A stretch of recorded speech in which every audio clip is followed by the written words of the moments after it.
Good evening, everyone. We're just giving it a couple minutes for the meeting to populate and for our feed to go live on YouTube. We're live on YouTube, but we need about 40 seconds to catch up.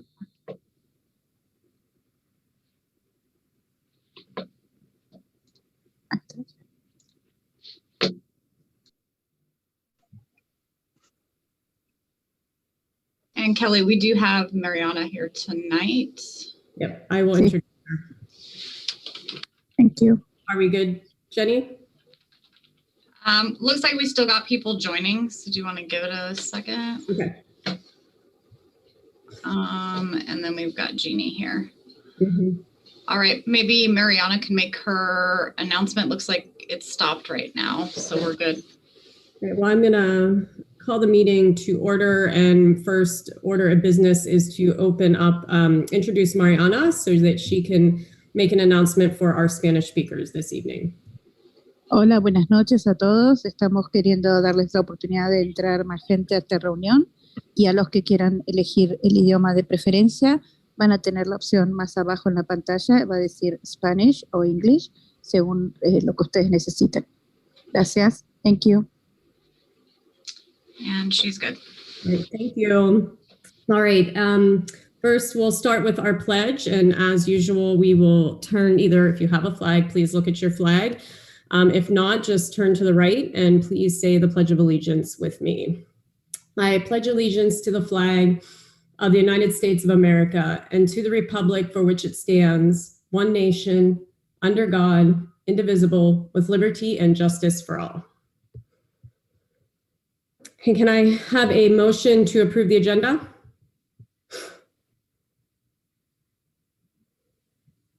Lori, I think you're trying to, but we can't hear you. Yeah, I don't know what's, you're mute. You weren't muted. Maybe your microphone is turned off.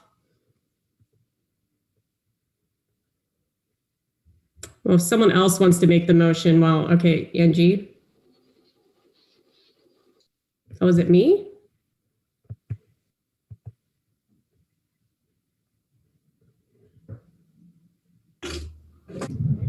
Angie, you are muted. You can hear me though? Okay. Yeah, I can't hear Angie either. I can't either. Someone else would like to make a motion? Angie, maybe your microphone is shut off. I'm sending them some instructions right now to see if they can fix it. Okay. Does Jeannie or Julie want to make a motion? I can't hear. Yeah. Oh no. We can't hear. Can you hear me? I can hear you, Tony. Okay. Right. This is the test of the emergency broadcast system. So if everyone can go around the room, Julie, can you please talk? No. No. Right. Tony, we've got, what about Jeannie Broom? You can hear me. Can you hear me? Yes. Yeah. Karen, we cannot hear Karen. Mia. No. Nope. And Angie, Jeff. All right, let's see. I'm gonna have to Google some stuff, so give me a second. Oh, Angie says it might be that she's in the Spanish room, Jenny. Yeah, that's also, it said that I was assigned a Spanish interpreter and I did not say okay. Oh, hold on a second. Let me get her out of that room. Yeah, if you try that, get her out of that room and then see if that works. And then maybe everyone else accidentally got put in that room. Mariana, if you can hear me, what I need you to do is I need you to log out and I need you to log back in with the link from the board meeting. You're logged in as the yeah. Okay. All right, everyone, just I thank you for your patience. We're just obviously having some technical difficulties.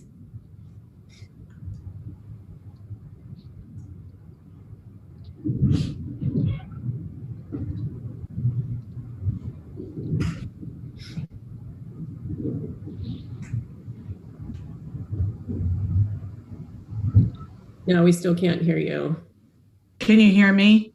Yes. I can hear you now. Okay. Can you hear me now? Yes. Can you hear me? Yep. Yep. And me? Yep. Yep. Yay. Okay. And me? Yes. Yeah.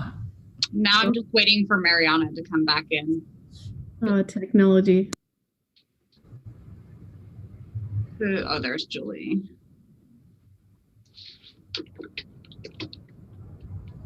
All right, looks like Mariana is coming back. There she is. I'm back. All right, so now I'm going to see.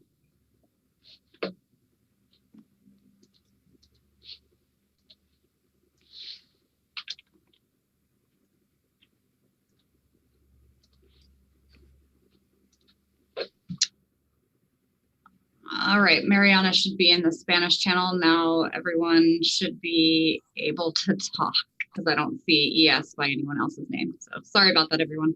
No worries. All right, thanks for figuring it out. So now we will move forward with our motion that we were trying to get. So we were on approval of the agenda. I move to approve the agenda. Thanks, Lori. Second. I second. All right, thanks, Julie. All right, with any changes or any adjustments to the agenda this evening? Okay, hearing none. Angie, you'll go ahead and vote. Angie? Aye. Julie? Aye. Lori? Aye. Jeannie Fernandez? Aye. Kelly Noe? Aye. Satori? Aye. And Jeannie Broom? Aye. Thank you. All right, before we begin and go into our action items this evening, I do have a statement that I would like to take a moment to read to the public. I'd like to take a moment to revisit some information that I previously shared regarding unification timelines. Thank you for giving me this opportunity tonight. At our last meeting, I explained the unification study will take up to 2 years to be completed. This is an estimation of time as presented to us by the County Office of Education, the agency responsible for doing that work. I also addressed that after unification study is completed and prior to any implementation, additional time is required to allow the unification options to be reviewed by all stakeholder partners so they may discuss engagement and alignment between the districts across all labor groups and to allow the community engagement before ultimately bringing a final recommendation forward to the voters. This entire process can take up to 4 to 5 years. So to reiterate, the unification study itself takes up to 2 years. The entire unification process, including stakeholder and voter input, takes up to 4 to 5 years. Thank you very much for giving me this opportunity to clarify my statements. So with that, we will move on to the discussion and action for our education services item this evening. Tony, do you want to introduce the first item? Yes, I will. So as everyone is aware, at our March 10th board meeting, this board approved consolidation of the 2 high school campuses for the 21-22 school year. And that scenario involves moving El Molino students and staff to the Annalee and Laguna campuses, and the Laguna and the district office staff to the El Molino campus. So that we've had many conversations about the impact of that move and how will we accommodate, how will we integrate the 2 communities together. This conversation came up at our Unity Committee. For a reminder, for those people who don't know, the district has formed a Unity Committee, and that Unity Committee has met twice. The first time we met prior to the board's decision, and then the second time we met was yesterday. When we met yesterday, we talked about, at the end of our meeting, the first part of our meeting was about empathy interviews that the committee had completed between the first meeting and the second meeting. So the members of the members of the Unity Committee had interviewed students, staff from the opposite campus that they were currently at, and an administrator or district office staff to talk to them about how the staff were feeling about things that were going on in the district and about the portrait of a graduate and what qualities they believed were the most important given what was going on in our district.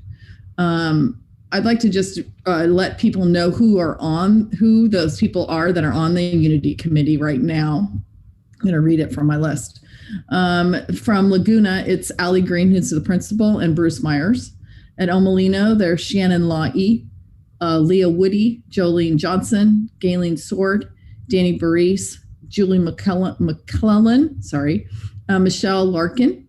From Annalee, Sandy Frey, David Corey, Peg Sewell, Amanda Deppy Carter, Jamie Malone, Andy Del Monte, Claudia Camacho, Aaron Elliott, and Carmen Sangini. And district office, there's Mia Del Priti is on the committee, and also Nicole Ochoa Wilkinson is on that committee. So there are approximately 20 people, including myself, who have been attending the last two meetings. The purpose of this committee is for this committee to be a planning committee. And so as a planning committee, we are spending our time right now joining together and then talking about what the next steps are. And at our meeting yesterday, when we talked about the idea of rebranding and the need to rebrand, given the fact that we are bringing two communities together, the conversation was about how do we ensure that the El Molino community doesn't feel like they're being, what's the word I want, absorbed by the Annalee community, but that truly the two communities are coming together to form this new consolidated campus. So we had that conversation at the end of our meeting yesterday. We voted on what recommendation the committee would make to the board in terms of a rebranding of the Annalee name, given that the two communities were coming together on campus. And it was pretty ingenious. I had to chuckle on how we came to show the board what the results were. And if I can get my mouse here to share my screen. Can you see that screen now?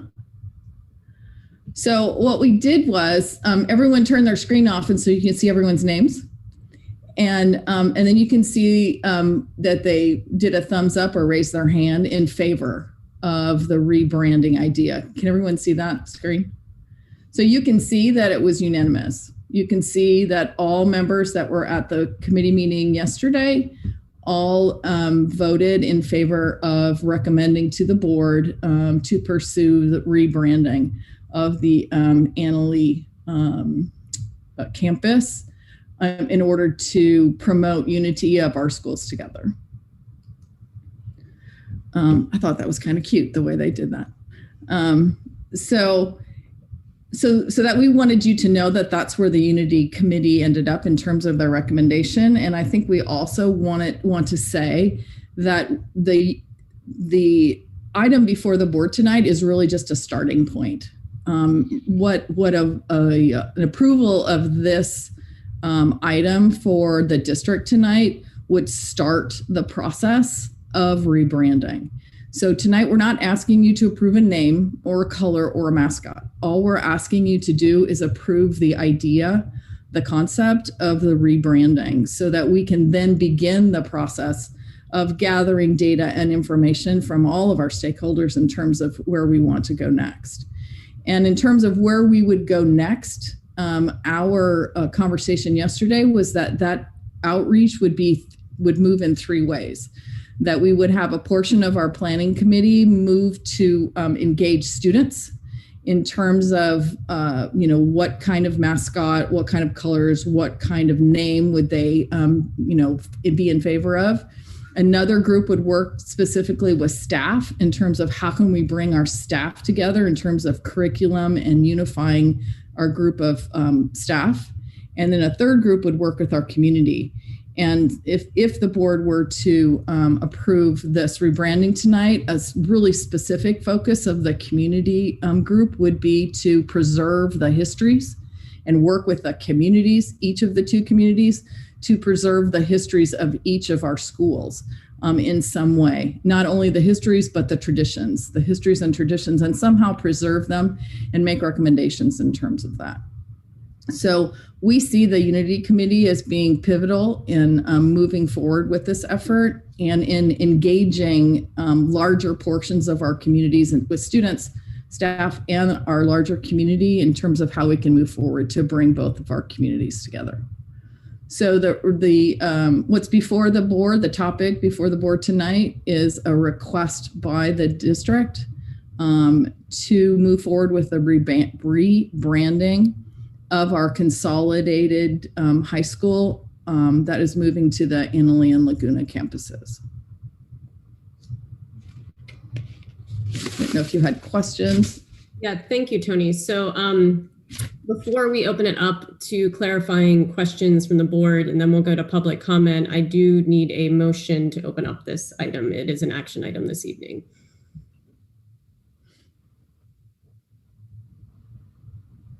Anyone would like to make a motion?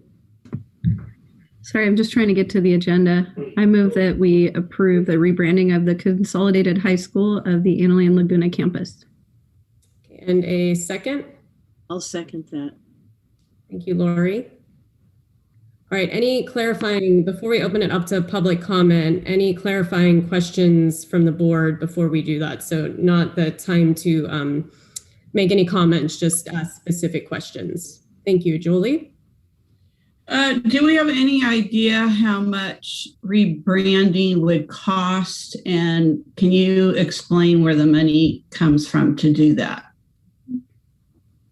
I think it would come from several sources. Jenny and Jeff can jump in on this, but my understanding is that the bond would pay for any anything related directly to facilities. Jenny, you can clarify that.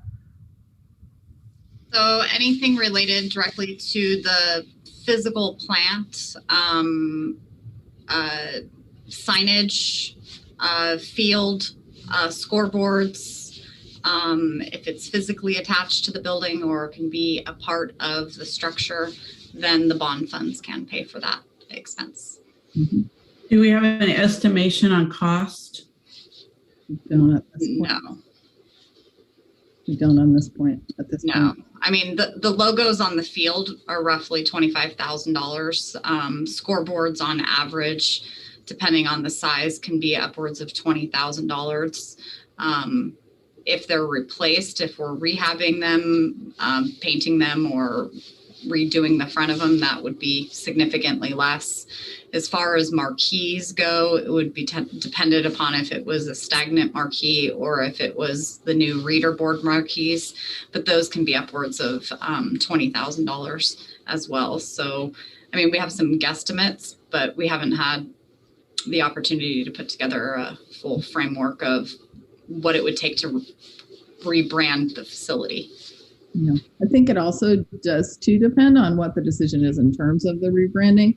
So if the mascot or colors were similar, say perhaps blue and red or Wildcats, I mean, we could be, inventive in terms of reducing some cost depending on what the decision is in terms of the name or mascot or colors.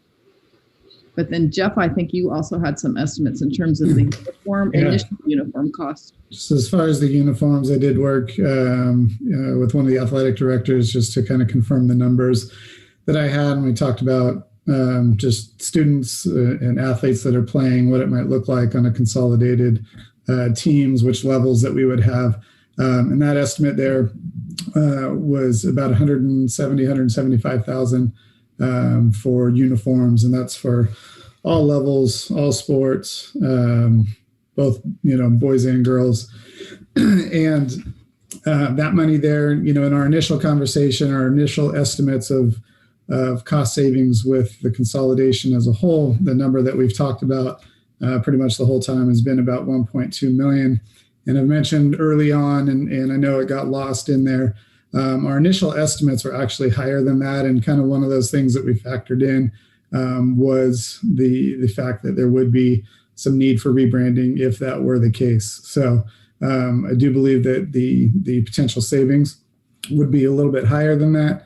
And, part of that gap is what would be used to help with the uniform costs and whatnot. So I think what you're saying is that our original estimate for consolidation savings was much higher, but then we revised it to reflect that we knew that those costs were going to happen. Right. So our savings cost was reduced. Right. Mm-hmm. Any other questions from the board?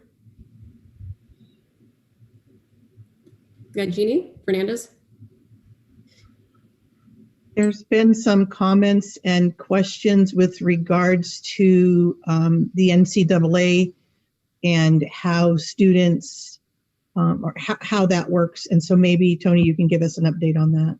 Mm-hmm. Yeah, I was in conversation with the NCAA today, and they forwarded or referred me to their website where it says, how do I update? I'm looking at it now. How do I update our school's name and address in our high school portal? And so basically it is an updating of the name in the high school portal, and involves a letter that has to be signed by the superintendent explaining the circumstances for the change. Other than that, they said there wouldn't be an impact. We also talked to CIF, and CIF actually said the same thing, that our students would, since they know that this is happening and the reason for it happening, that the transition would not be an issue. Okay, Lori, I think you had a question. I had a question. I've had a number of people who've contacted me asking about the effect on transcripts and class standing at graduation, and how that will be handled, and what the impact on students are going to be. Mm-hmm. So transcripts, we've had several people reach out to the UCs and the CSUs, and there's a formula that's used to evaluate transcripts, and it's based on the total number of students and the number of A to G courses that are offered at the school. So as long as whatever the title is, so let's say, for example, a student went to El Molino for their first 3 years, their transcript for the first 3 years would be based on the data from El Molino and the number of A to G courses and AP courses offered at El Molino. And then if they transition to a consolidated school, then that transcript evaluation would happen based on the number of AP and A to G courses offered at that consolidated school. Does that make sense? Okay, any other questions? Jolie, go ahead. I'm just concerned about when the students could participate in this process. Mm-hmm. Yeah. Like now, I would like it to be student driven. I think that's important. Yeah. The committee, in all honesty, was waiting for the board to make a decision as to whether or not they were going to consolidate or wait a year. And so now that decision was actually made less than a week ago, the Unity Committee met yesterday, and the plan for our next meeting is the Monday after we return from spring break, at which point we'll talk about how do we engage students, staff, and the community. So that is the plan immediately following spring break. I'm just having difficulty because there isn't an estimate, and it's a bond money, which was passed by the community. And I think when that bond passed, this really wasn't part of what they were voting for. So I'm having difficulty voting on something when I don't have an estimated cost for it. Yeah, and Julie, if you do you have additional questions? Because I'll bring it back to the board at the end to have our discussion. Okay. So if anyone else, do we have any additional questions before we bring it to public comment, and then we'll end with our board discussion. All right, well, let's go ahead and open it up for public comment. And just as a reminder for our meetings, because we're virtual, we do not have the opportunity for comment cards. So we do use the raise the hand feature as the alert for us to know that you would like to make public comment this evening. So if you'd like to make public comment, please raise your hand. We do leave the period to submit your comment card, raise your hand for a minute or so. And at the end of that period, we will look at the last speaker, and then the board will determine how much time we'll give to each speaker based on that list. We unfortunately will not add speakers after that time period, but we'll do our best to take all of them. And just before we begin tonight, I do want to read the statement that I've just read at the past couple meetings around public comment, that before we begin public comment at tonight's meeting, I'd like to remind everyone about our approach to engaging with one another on difficult topics. I realize that the entire board and our superintendent realize that many of the topics we discuss as a board can be incredibly emotional. The topics we discuss impact the one thing people love the most, their children. While the topics can be emotional, I am reminding everyone that we must keep our words respectful when making public comments. All boards of education, all elected bodies have a legal responsibility to make sure that all voices can be heard and considered. We ask everyone who wants to address the board to please speak with respect, make your points without hateful and hurtful comments or tone, and help us create space where all feel welcome and safe to express their point of view. If a speaker does not follow these guidelines, I will ask you to stop speaking. I am confident that we can listen to one another with patience and understanding. And as always, thank you for participating in our meetings. So I think now that I've read that statement, that probably was about our minute for public comment for people to raise their hands. So Jenny, do we have, it looks like, I think Galen Sword, Laura, Heidi. All right, we'll give it a second. This is your opportunity. Please, if you feel you need to address this item, please go ahead and raise your hand.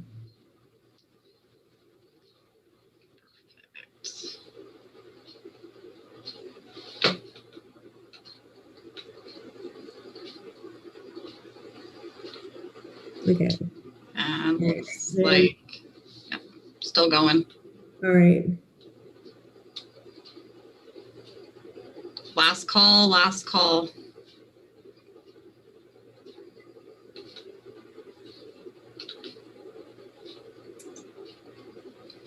And okay.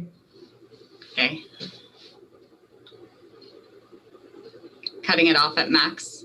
Well, Creighton. Okay, and that gives us 30 speakers. So board, how much time do we want to give each of the speakers this evening? Anyone want to make a recommendation? I think like we did the other night, a minute and a half, 2 minutes. I don't know what other people think. So what do people feel, a minute and a half or 2 minutes? 2 minutes is fair. 2? Everyone, Angie, Lori, we feel good. Jolie, students. Okay. All right. We will go ahead and start letting people in the room. Just give me 1 second. I'm getting all my stuff ready.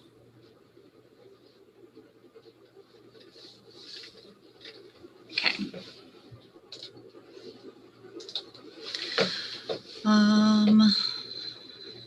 Screen share, 2 minutes. I gotta get my participant window open. All right. Our first 5 speakers are Linda Helton, Dylan Pena Perez, Grace McCormick, Junie Curtis, and Jason Fernandez. Linda, you're having a problem. You have to. My 2 boys, ages 3 and 2, are future students of Annalee High, growing up Sonoma strong and getting ready to make memories as Tigers. I want them to have the same great experiences I had at Annalee and share them the same Annalee pride our community had with me, like my friends and families did. Annalee is in our bones, rooted in our heart, and all of who have attended and who will attend this small town school. This is a great place to learn and expand our spirit, a communal place where great ideas are born. This started long before you and I were around or El Molino Laguna were created. Sebastopol is a town of inclusion, not exclusion. We welcome fellow students from Elmo and Laguna. We open our arms to make Annalee the much more diverse culture it deserves to be. As a business owner, I find the board supervisor's thoughts of spending any local tax dollars or bond money to rename an historical landmark, and if it isn't, it should be, take note. A very bad decision, a gross misuse of funds, they don't even have. In these times, money should be allocated to more crucial issues impacting our students, like keeping our special electives going. If you had any money to spare, spend it on special electives. COVID changed our lives, altered our children's lives and learning paths, took our kids away from friends and sent teachers into remote learning situations. Changing the name now won't only create a bigger scar for all to remember, but it will in no way increase the academic value which we try to give our students. It just causes more stress and controversy. I appreciate the time I was given tonight and you all for listening to me. Hopefully hearing me. One of your many local community members that have elected you to speak for us. Next speaker is Natalie. Okay, unmute. Can you hear me? Yes. Okay, hi. Hi, everybody. Well, I haven't checked into this for a while, and it looks like there's some positive movement as far as harmonizing the communities. So that's, and I know there's going to be some, give and take involved in this process. But I think the ideas of merging and respecting, all the families concerned, to put aside some of these emotional pains. I'm hearing a lot of pain of history and pain of this, and to just kind of look towards the future. My daughter goes to Annalee. I love the school, but I also, everybody loves their kids in their schools, right? We're all coming from the same place. But my questions, I have concerns, like if we're going to take, I'm in the branding business and I know the cost of it, and there doesn't seem to be a lot of foresight on the costs involved with branding. So I'd like to hear a little more kind of nuts and bolts about how much money that's actually going to cost before you can vote on something. It's kind of like, yeah, we'll get the Ferrari. How much does it cost? We don't know. Like there should be a little more foresight in planning instead of rushing, because then you look back on it and say, yeah, we probably should have looked at that. Like take a little more time, make this a process that's a little more slow going. I know you've waited a long time to come to some conclusions, but don't rush the piece of it where, we're somehow losing the whole effect of harmonizing the communities. And then, the idea of bond money going towards branding when it, other services and other things in the schools, we're going to cut this and that because we had to spend hundreds of thousands for a new name. So just keeping everything in mind. And thank you for your time. It looks like definitely moving forward. Next speaker is Diane Landry. Good evening, board members. Although rivalry between schools is not unusual, I learned that it was beyond what I was familiar with when I moved to West County. In light of this situation, it would have made the most sense to build a new campus in order to start all over again. Well, the district obviously doesn't have the money for that. So the next best thing is to start all over again at the campus that'll be used. And in this case, it's Annalee. It's the decent and fair thing to do. So I'm urging you to rebrand the quote unquote new school in order to unify and bring harmony to the district. Thank you. Thank you. Next speaker is Chris Kahn.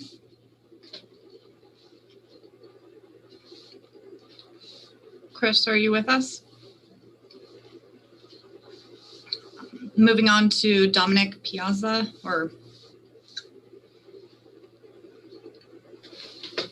I'm good to go? Yes. Awesome. All right. Hi again. I'm Dominic Piazza, proud Lion, class of 2018. In light of the controversial choice to consolidate, I urge you to rename and rebrand Annalee. With the tremendous sense of loss that the El Molino community is feeling, it's only fair that the Annalee community feel a sense of loss too. I'm not advocating an eye for an eye because we all know that makes the whole world blind, but I think it would be equal if the physical closure of our school is also the symbolic closure of theirs. You muted me. To the Annalee community, I'm sorry, but it's not right for us to get nothing we want while you get everything you want. It's not fair. And to the board, I don't think you'll ignore our requests here, but if you do, then you would be truly signaling to the El Molino community that you don't care about us. There's just nothing else to it. I'm happy to see, though, that you seem supportive of the idea. We already had our high school taken away from us against our will. It's only fair that we rebrand Annalee in an inclusive way. Some of you on the board wanted to spin this whole situation, to focus on the positives rather than the negatives. I agree. Let's do that. Instead of saying that we're closing high schools, let's instead say that we're opening a new one. In terms of mascot, other people have floated this idea, but I must voice my full support for choosing the liger, a hybrid of a lion and a tiger. It's perfect, it's unique, and it quite literally represents the coming together of our two schools. The liger is the choice for the new mascot as far as I'm concerned. And to the Annalee community, I'm telling you, it's definitely an upgrade. Thank you for your time. Thank you. Our next speaker is Chris Kahn, and then I'll also be bringing in Jeannie Chernella, Jesselie Mills, Helen Lentz, and Jolene Johnson. Chris, you have the floor. Thank you, and I love Liger. As a parent of current El Molino students, I want everyone here and the board to know that I will do what is needed to help create a positive school environment for my children, and will work with the school district to attempt to assist the transition as it's now intended, and I do appreciate all the hard work that Tony and your team have done in this regard. However, as a community member, as well as an El Molino alumni, I will also work to ensure that El Molino remains as a functioning institution in this community. A few items I need to mention regarding the situation. Number one, the resolution that passed on 3/10/21 does not refer to which campus was to be chosen to be consolidated to. Neither does it mention the CEQA document that was filed on December 2nd, 2020. I believe for the board to proceed any further, they do need to address this directly. Two, during the public discussions that have occurred over the past year and since the filing of the CEQA document, the board has stated, presented, and claimed multiple times that no decision has been made as to which campus to consolidate to. The recent fiscal recovery plan does not even mention El Molino students moving to Annalee as an option. The only proposed movement of Laguna campus to the El Molino campus. This was prior to the vote. Three, if the Laguna students move to El Molino, then why would you move El Molino students to Annalee as the El Molino campus would still be in operation? The maintenance costs would remain the same. I do not see any transportation savings, and if so, what savings would there actually be? A reduction of teacher and admin? In reviewing the data, I don't find a comparison on that anywhere. If somebody could clarify that, I'd appreciate that. I fail to understand how this would save any resources. Four, from my understanding in regards to the Brown Act, the board is required to post the agenda of a special board meeting at least 24 hours beforehand. As of last night at 10:44 p.m., there was no posting on the main website. The next board meeting is April R, but the special meeting isn't. I did happen to find a listing of the meeting when I went to the board agenda page. However, the board has historically posted notification of regular and special meetings. On the web page, the AB 2257 requirement does not apply as it's being used indiscriminately. This is a clear violation of the Brown Act. In addition, something I find disingenuous is that there's You'll be getting a copy of the email. Thank you very much. Next speaker is Jeannie Chernella. Hi, can you hear me? We can. Thank you. While I am an El Molino parent and I do not want to see the consolidation, should it move forward, I do think that it is imperative that a new school name be chosen, a new mascot be chosen, and new colors be chosen.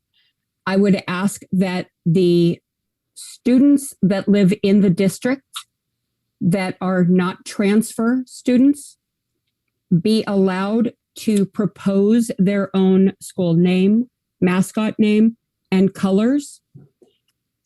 It is unreasonable that the people that are going to be attending this new institution not be given a voice, an equal voice.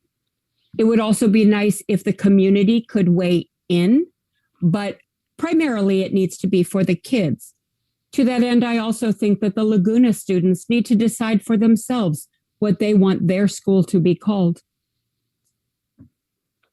I agree with the former speaker that it is unreasonable, unfair, and unequitable as an expectation for El Molino to give up everything and for Annalee to maintain their name, mascot, and school colors. The use of any funding towards a bringing together of this vast, disparate group of people, use it. It doesn't matter. It's for the kids. Do the right thing, please. Thank you. Thank you. Next speaker is Jesselie Mills. Thank you. Jesselie Mills here. I mean, I could sit here and go on and on about the deep roots that my family has at El Molino, that my dad was a graduate, me and my 4 siblings were graduates, and the 14 kids that all of us have all were planning to go to El Molino, but that's not the point of this. The board made their decision to close El Molino, albeit without proper consideration in choosing the school. But that's a separate issue. And so now here we are trying to figure out what to do with the name of the school. I think it would be extremely inappropriate to leave the school as is. I think the board does need to vote to change the name, but I think this is something that needs to be drawn out over a longer process. I don't think this is a decision that can be made overnight. I don't know when this committee was made.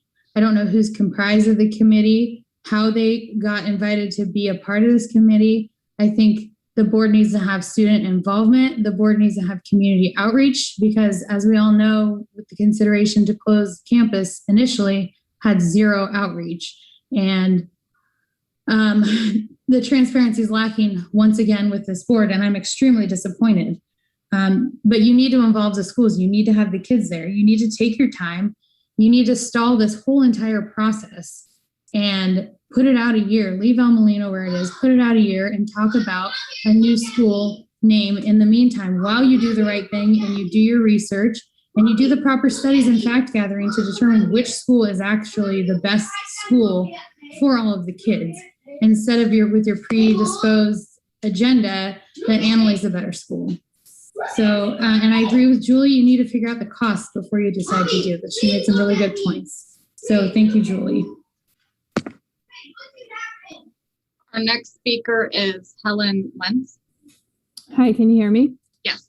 Hi, thank you for having me. My name is Helen Lentz. I am a mother of 2. I actually have, my son is graduating from El Molino this year, and my daughter is an incoming freshman to Annalee this fall. So I'm looking at this decision with a smiling and a crying eye. My husband actually graduated from Elmo, so I can appreciate the sense of loss, but being an immigrant myself, I do understand also that sometimes letting go and starting something new can be important. So you have my full support for this consolidation.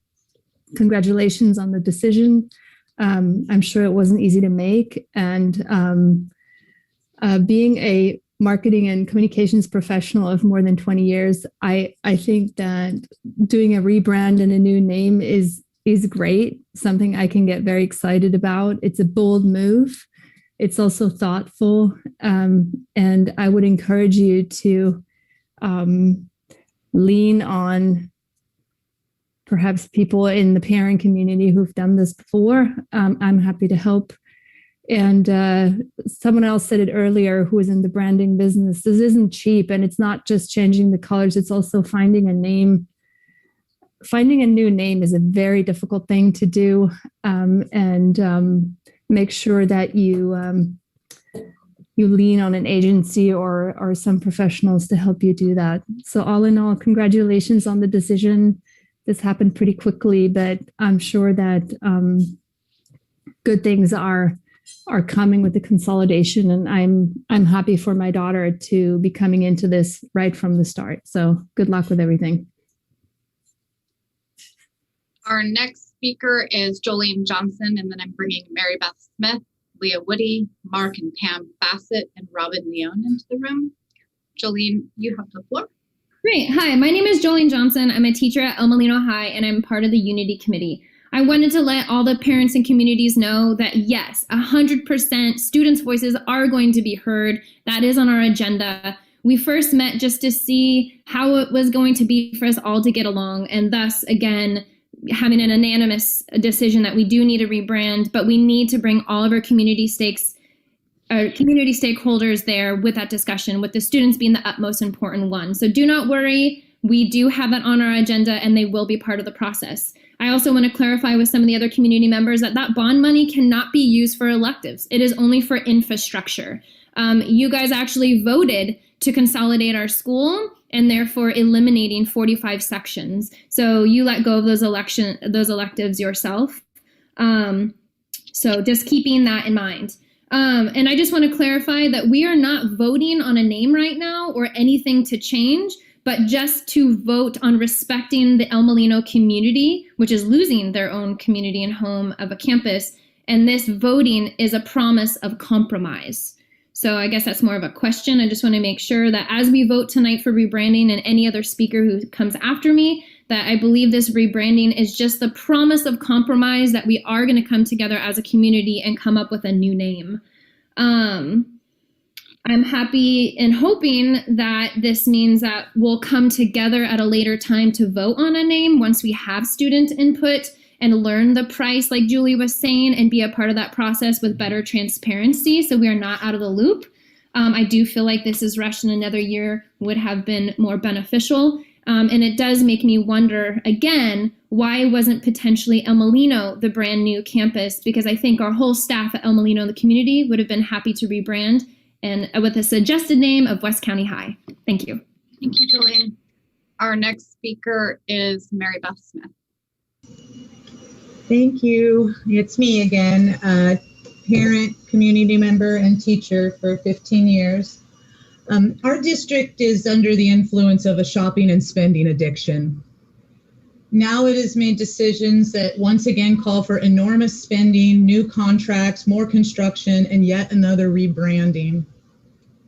The school district pushes forward on this fiscally irresponsible path, blinded to practical cost-saving solutions, focusing on an attractive facade with little regard to the substance behind it.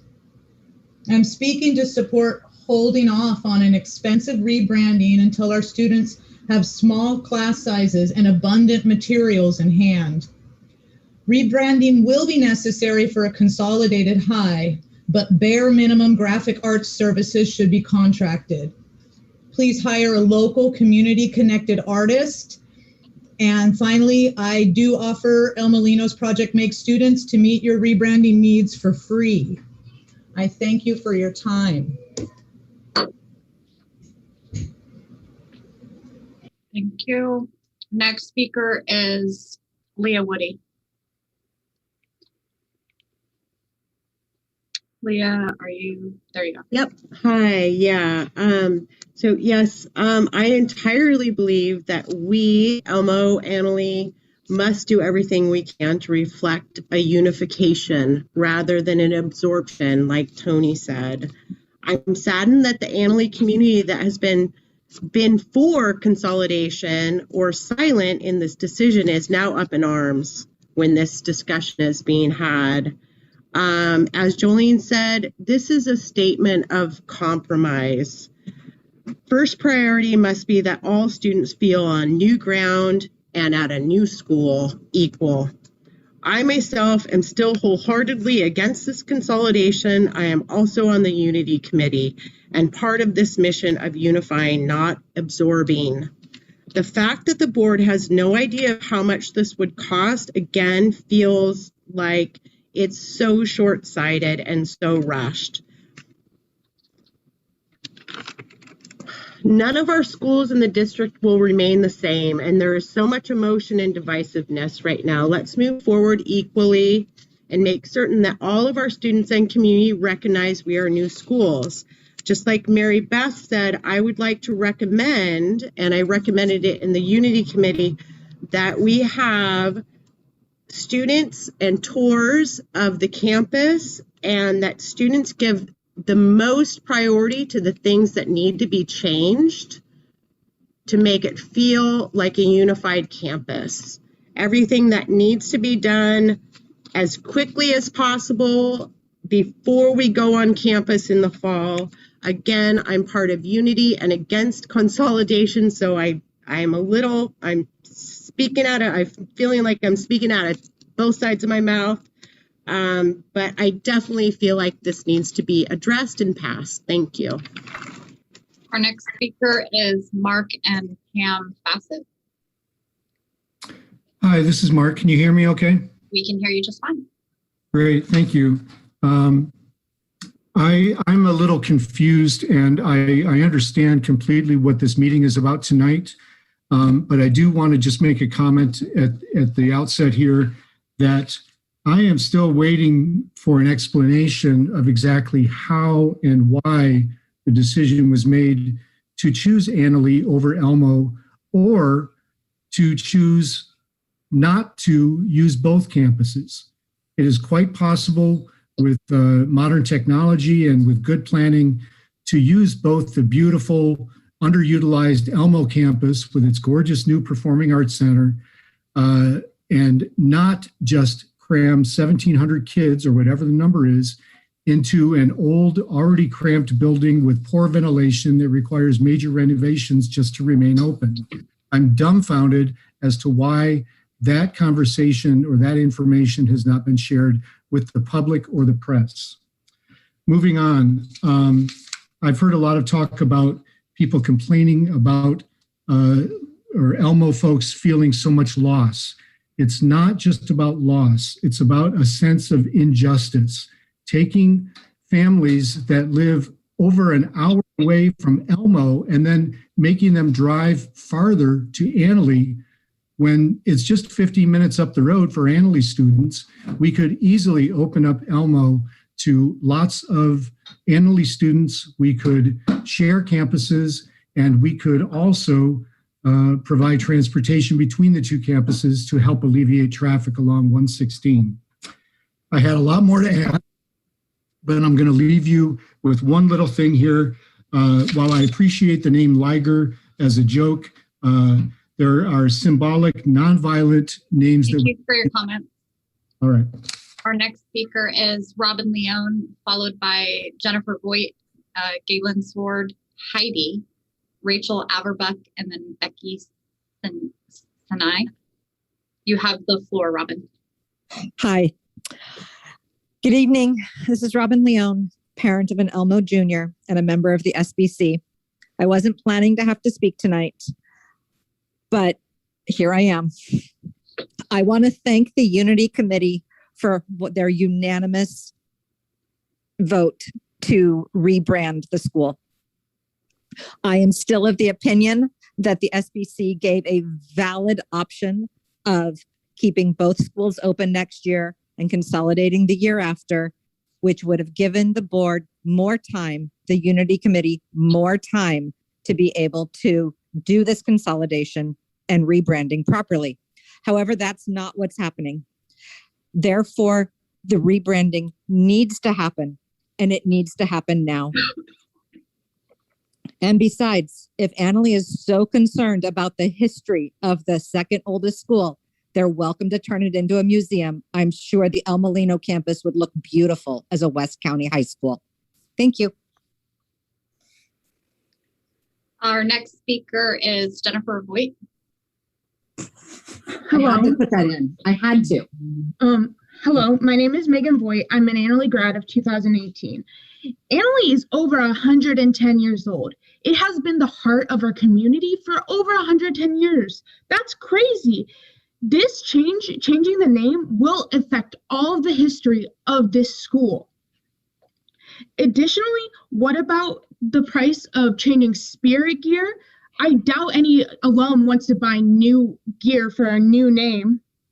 We shouldn't change the name until all lawsuits are settled, because it would be a waste of time. Also, we should take into consideration when we name it, how it sounds when we cheer, because no offense, I don't think cheering the West Sonoma County High School would be any fun. I think if we change the name, it should be a literal combination of the schools, because that's what this is, coming together.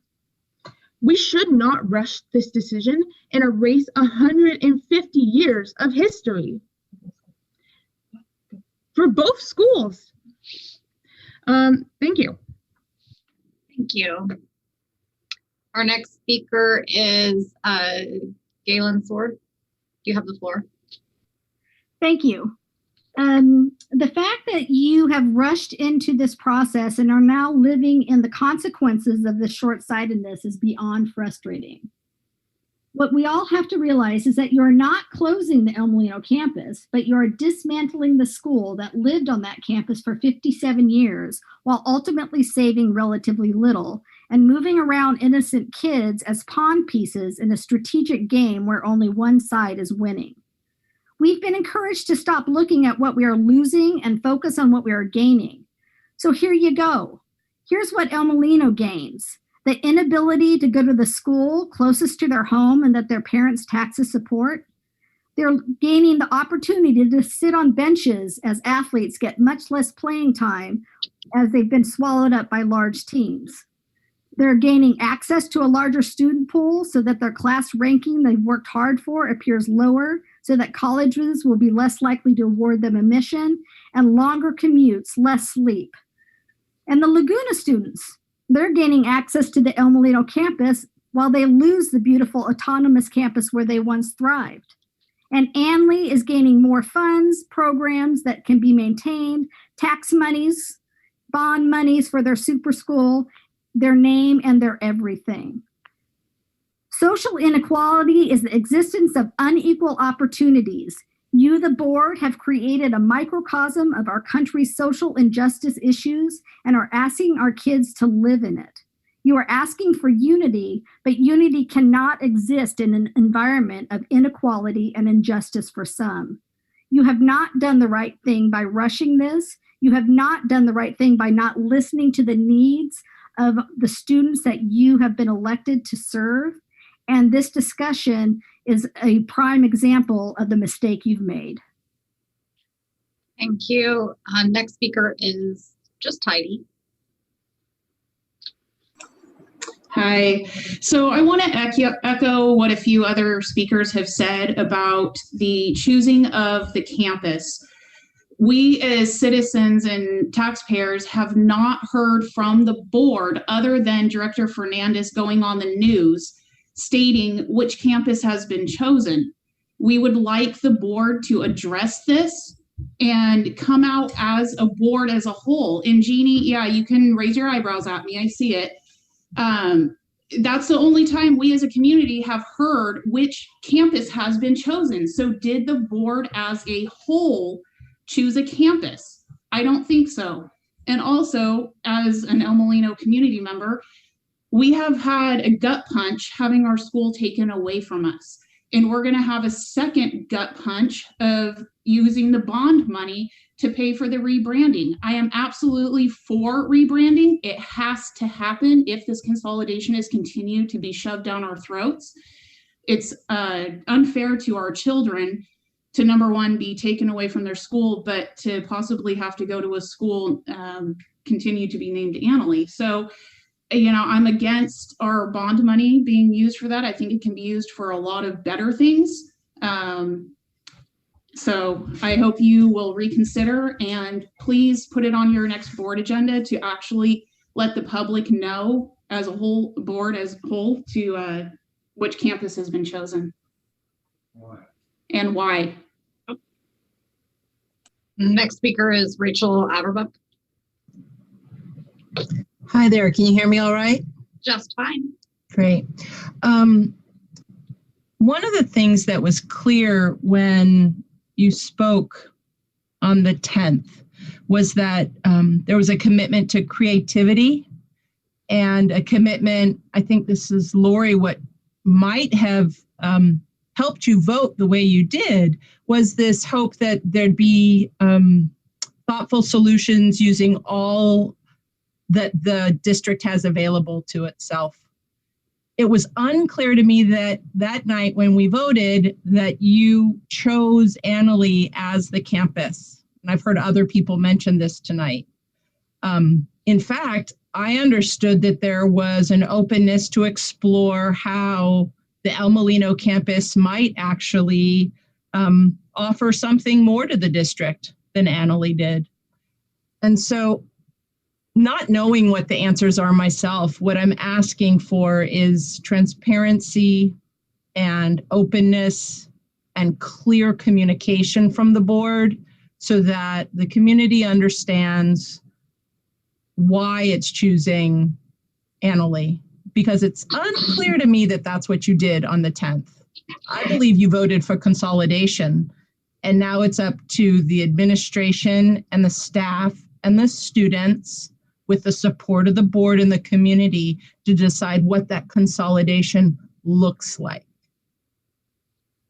And what I'm hearing tonight is not what you voted on the 10th, but the minutes just got approved, so maybe I'll be able to review the minutes and see them on the public board. As of right now, it's unclear what you actually voted on. Thanks. Next speaker is Becky Sinai, and then bringing in Bonnie Russell-Lorraine, Eleanor Gorman, Jason Michael, and Gio Mendez. Becky, you have the floor. Hi, this is Becky Sawney. I am an alumni. My mom was in the first class that was started at Annalee in trailers and was moved to El Molino. Her remembrance of what it felt like to be that class was horrible. They were called river rats and trailer trash, and they were unwelcome on the Annalee campus. And so very happy when she was moved to El Molino. I've had 3 kids go through El Molino, all graduated and gone. I am also a coach, and I'm very unhappy about the consolidation.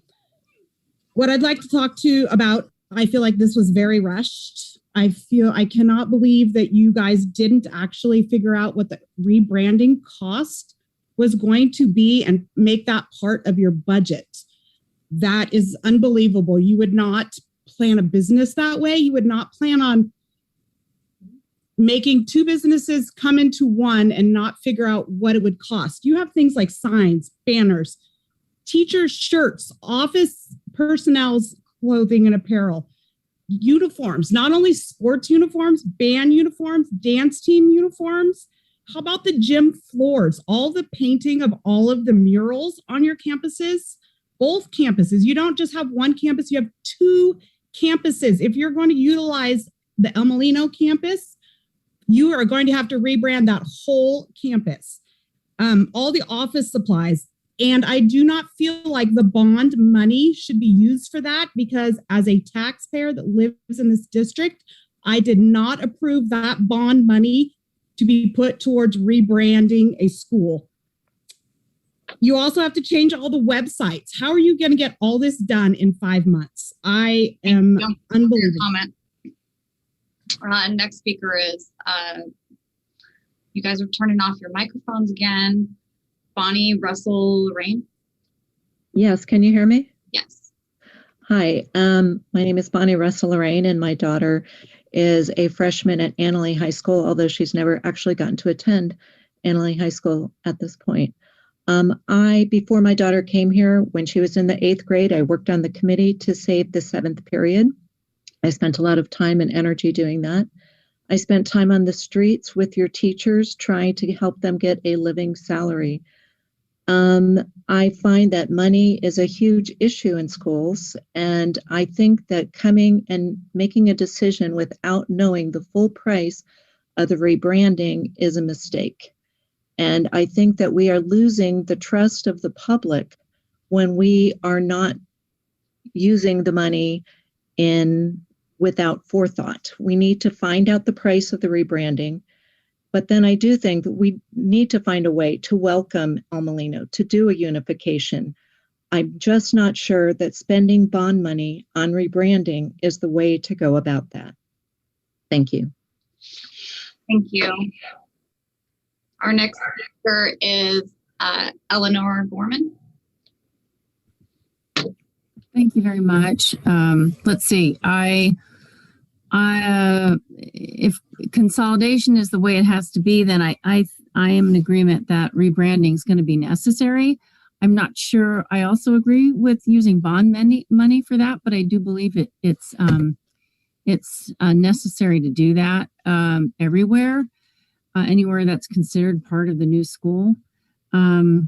This brings back a vivid and frustrating memory from the last meeting when the vote was to approve the motion to consolidate. And that was when one of the board members asked Tony, the superintendent, Ms. Beal, whether the unification could be done in 5 months. And all I could think of was, what do you mean 5 months? You've got 2.5 months, really. I mean, you have 2.5 months to include students. That did not seem like a realistic timeline. I didn't think the question was realistic.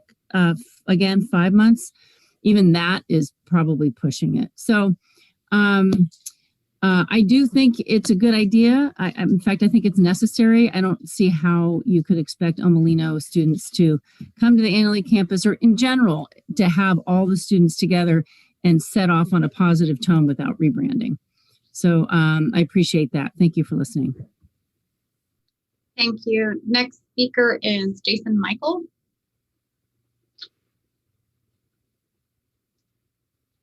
Jason, are you with us? All right, I'm going to move on to Sorry, Oh, there he is. Muted. Can you hear me? Yes, we can hear you. All right. Sorry about that. So I'm the father of an Annalee student, and like a couple of the previous speakers, I too am in the branding business. I'm an owner of a local agency called Advancement Branding. And I agree with the previous speakers about the need to bring in professional assistance in this effort. And I hope that my speaking isn't viewed as a sales effort, but more as a handout from someone who rebrands companies on a daily basis. What I hope to do is assist the board with the goal of streamlining and bringing some clarity to this rebrand initiative. It's clear that there are concerns on all sides about budget, of how this would be paid for, and the depth of how deep it will go, the impact across all schools. Since my company has in-house rebranding and brand implementation capabilities, I can definitely assist in providing a firm budget number on everything from signage and collateral and websites and uniforms and everything that's, literally everything that gets touched by a new name and a new brand. So to the board, feel free to reach out to me offline and, let me know if there's anything we can do to help. Thank you. Thank you. Next speaker is Gio Mendez, followed by our second to last speaker, Maxwell Crichton, and then Linda Helton will be our final speaker. And Gio, you have the floor. Can you hear me? Yes. Okay, it's Kara Mendez. Rebranding should be non-negotiable. A speaker said earlier that Annalee is in our bones and rooted in our hearts. Well, let me tell you, El Molino is in our bones and rooted in our hearts as well. Our children are being ripped from their home here. Annalee community, if roles are reversed and your students were being ripped from their homes, you know darn well you wouldn't be letting us keep our name. To see a petition started online by Mrs. Castleberry to keep the Annalee name was a giant slap in the face. And you wonder why our El Molino community doesn't feel welcome. We get it. Your school has history, and so did ours. You 3 board members took that from us for now. I heard a Sebastopol resident and business owner speak about what his tax dollars would be paying for here. Keep in mind the El Molino community provides over 64% of the taxes paid to our district. We are by far the majority of taxpayers. So you're not the only ones worried about where and what your tax dollars are being spent on, buddy. I am against this consolidation. I am against the ruthless, heartless slap in the face petition to save the Annalee name. And I am against the decision made Thursday night by you 3 board members who sold our campus and sold our identity. Thank you. I'm going to go to Linda Helton next. Max, bad news. You need to upgrade your Zoom because I can't get you to talking capabilities. Linda, you have the floor. Maybe. Linda. There we go. Sorry. I've been sitting here so long. First, thank you, board members, for giving us a chance to speak. And I know that consolidation has been a long time coming. It hasn't been the last 10 years, it's been the last 30 years. And I appreciate that the decision was made. But I also think there has to be a way to preserve not only the Anley legacy, but the El Molino legacy. We both Anley and El Molino have so much history between us that there has to be some way to bring it together and not try and wipe each other off the map. And I would really appreciate having input. You made committees without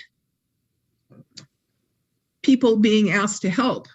You are making decisions without input from a lot of people, which I get. It's hard to bring everybody together, but we as a community need to come together on this. And I just want to make sure everyone knows that Loretta Castleberry did not start that petition. So you guys need to get your facts straight on that. And I think that the kids absolutely need to be our main concern. And they need to be brought into this and how to bring each other together. The ASB officers, there maybe needs to be 2 sets this year coming up to try and deal with both the Anley and the El Molino kids that are going to be brought in. They need to come together. Everybody has to work together. And it's not that we're trying to absorb El Molino. We want to embrace them as Anley has been embraced by our community for all this time. Thank you.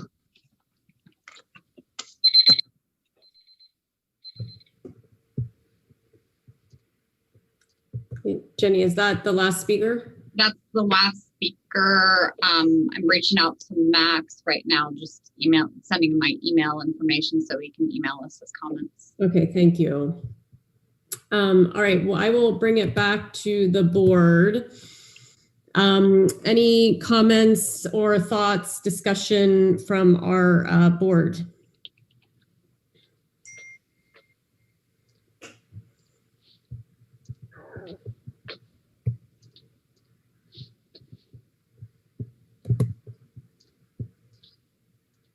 No one? Okay. All right, well, I do just, I want to acknowledge, I want to thank everyone for speaking tonight and sharing your thoughts. I do want to say that for me personally, it really is a priority to find a way, and I think this student voice is really important in this discussion, to find a way where we can acknowledge the unique cultures of both campuses while honoring the accomplishments of both campuses. I don't think that this needs to be a loss of either campus. I think that there's creative ways that we can still utilize both campuses, and maybe it's even looking at different block schedules where students could start a day and end a day at each campus. I think there's creative solutions. And I do, for me, think that that does begin with looking at a rebranding. It's really important that we create a space for inclusivity. And within that, I'm hopeful, and my goal would be, and I hope, and I know that this would be a focus of the Unity Committee, to think about how do we acknowledge, again, both the unique cultures and everything about each of these schools that we love in our community. So I think for me, I'm hopeful that that will be a focus of the Unity Committee. I do just want to also acknowledge that we mentioned at the last meeting, Lori mentioned that the request to bring back, consistent updates from the Unity Committee. And for me, I would like consistent updates on this process, because I know what we have the motion on the table tonight is to begin this process. So for me, it will be really important that I would want to be updated on that process. And I also feel like something that came up to me while people were talking, I know that there's been a lot of focus on student voice. We also have a lot of students at our partner districts. And just thinking about declining enrollment, this might be an opportunity to also engage our partner districts who will attend this new school model that's going to be in the West County. So I think that that could be another opportunity, just not even just thinking about the unity between our two campuses, but just the greater unity across our whole entire West County attendance area. So I think with that, I will be voting for this motion tonight, and thank you all. And I will leave it open. I don't know, students, did you have anything that you wanted to add this evening? Well, today earlier, one of my classes, we already started, well, in my leadership class, we already started discussing the fact that we would be given some sort of opportunity to have our voices heard in this process. So I appreciate that.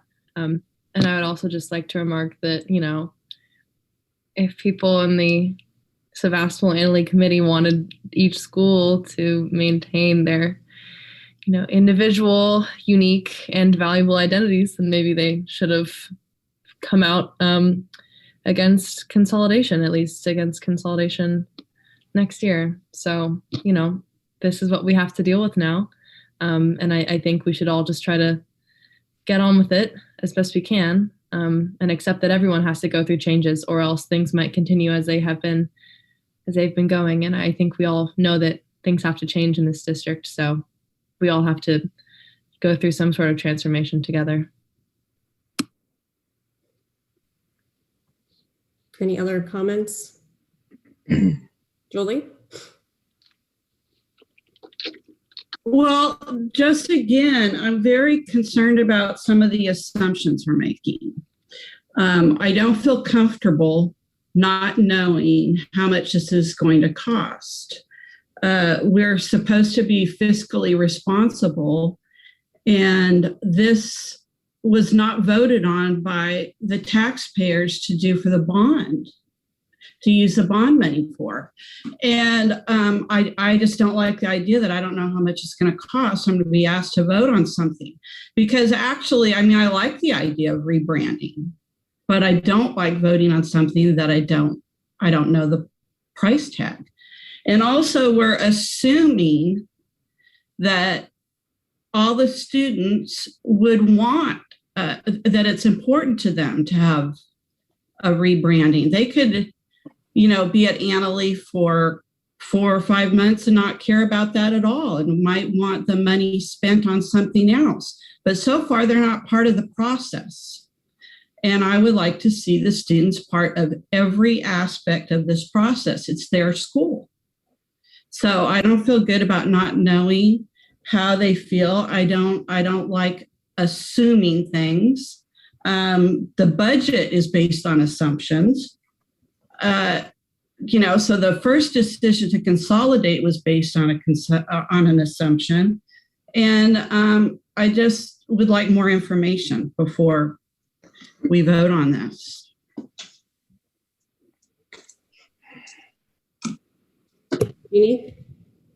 Yeah, thank you. Tony, can you give us a little bit more context of how, because I'm sorry, I forget how it was done. Can you give us some more context on how the Unity Committee was formed? Mm-hmm. Yeah, the Unity Committee was formed by volunteers. We asked people who are interested in working on Unity throughout our district to volunteer for the committee. So that's how we got the representatives that we do. Okay. We have about 5 committees in the district, so there were many people who were volunteering for all of the committees, and one of those committees was the Unity Committee. Okay, I'm gonna be pretty bold here. I find it a little frustrating that we have people on a committee that's called Unity, yet they spoke here before us today, basically not on Unity. So I have a real hard time understanding how Unity can be reached and formulated when we have people that don't seem to have that intent. I don't know if that troubled any other board members, but it troubled me. It sounds like we have other people that might be interested.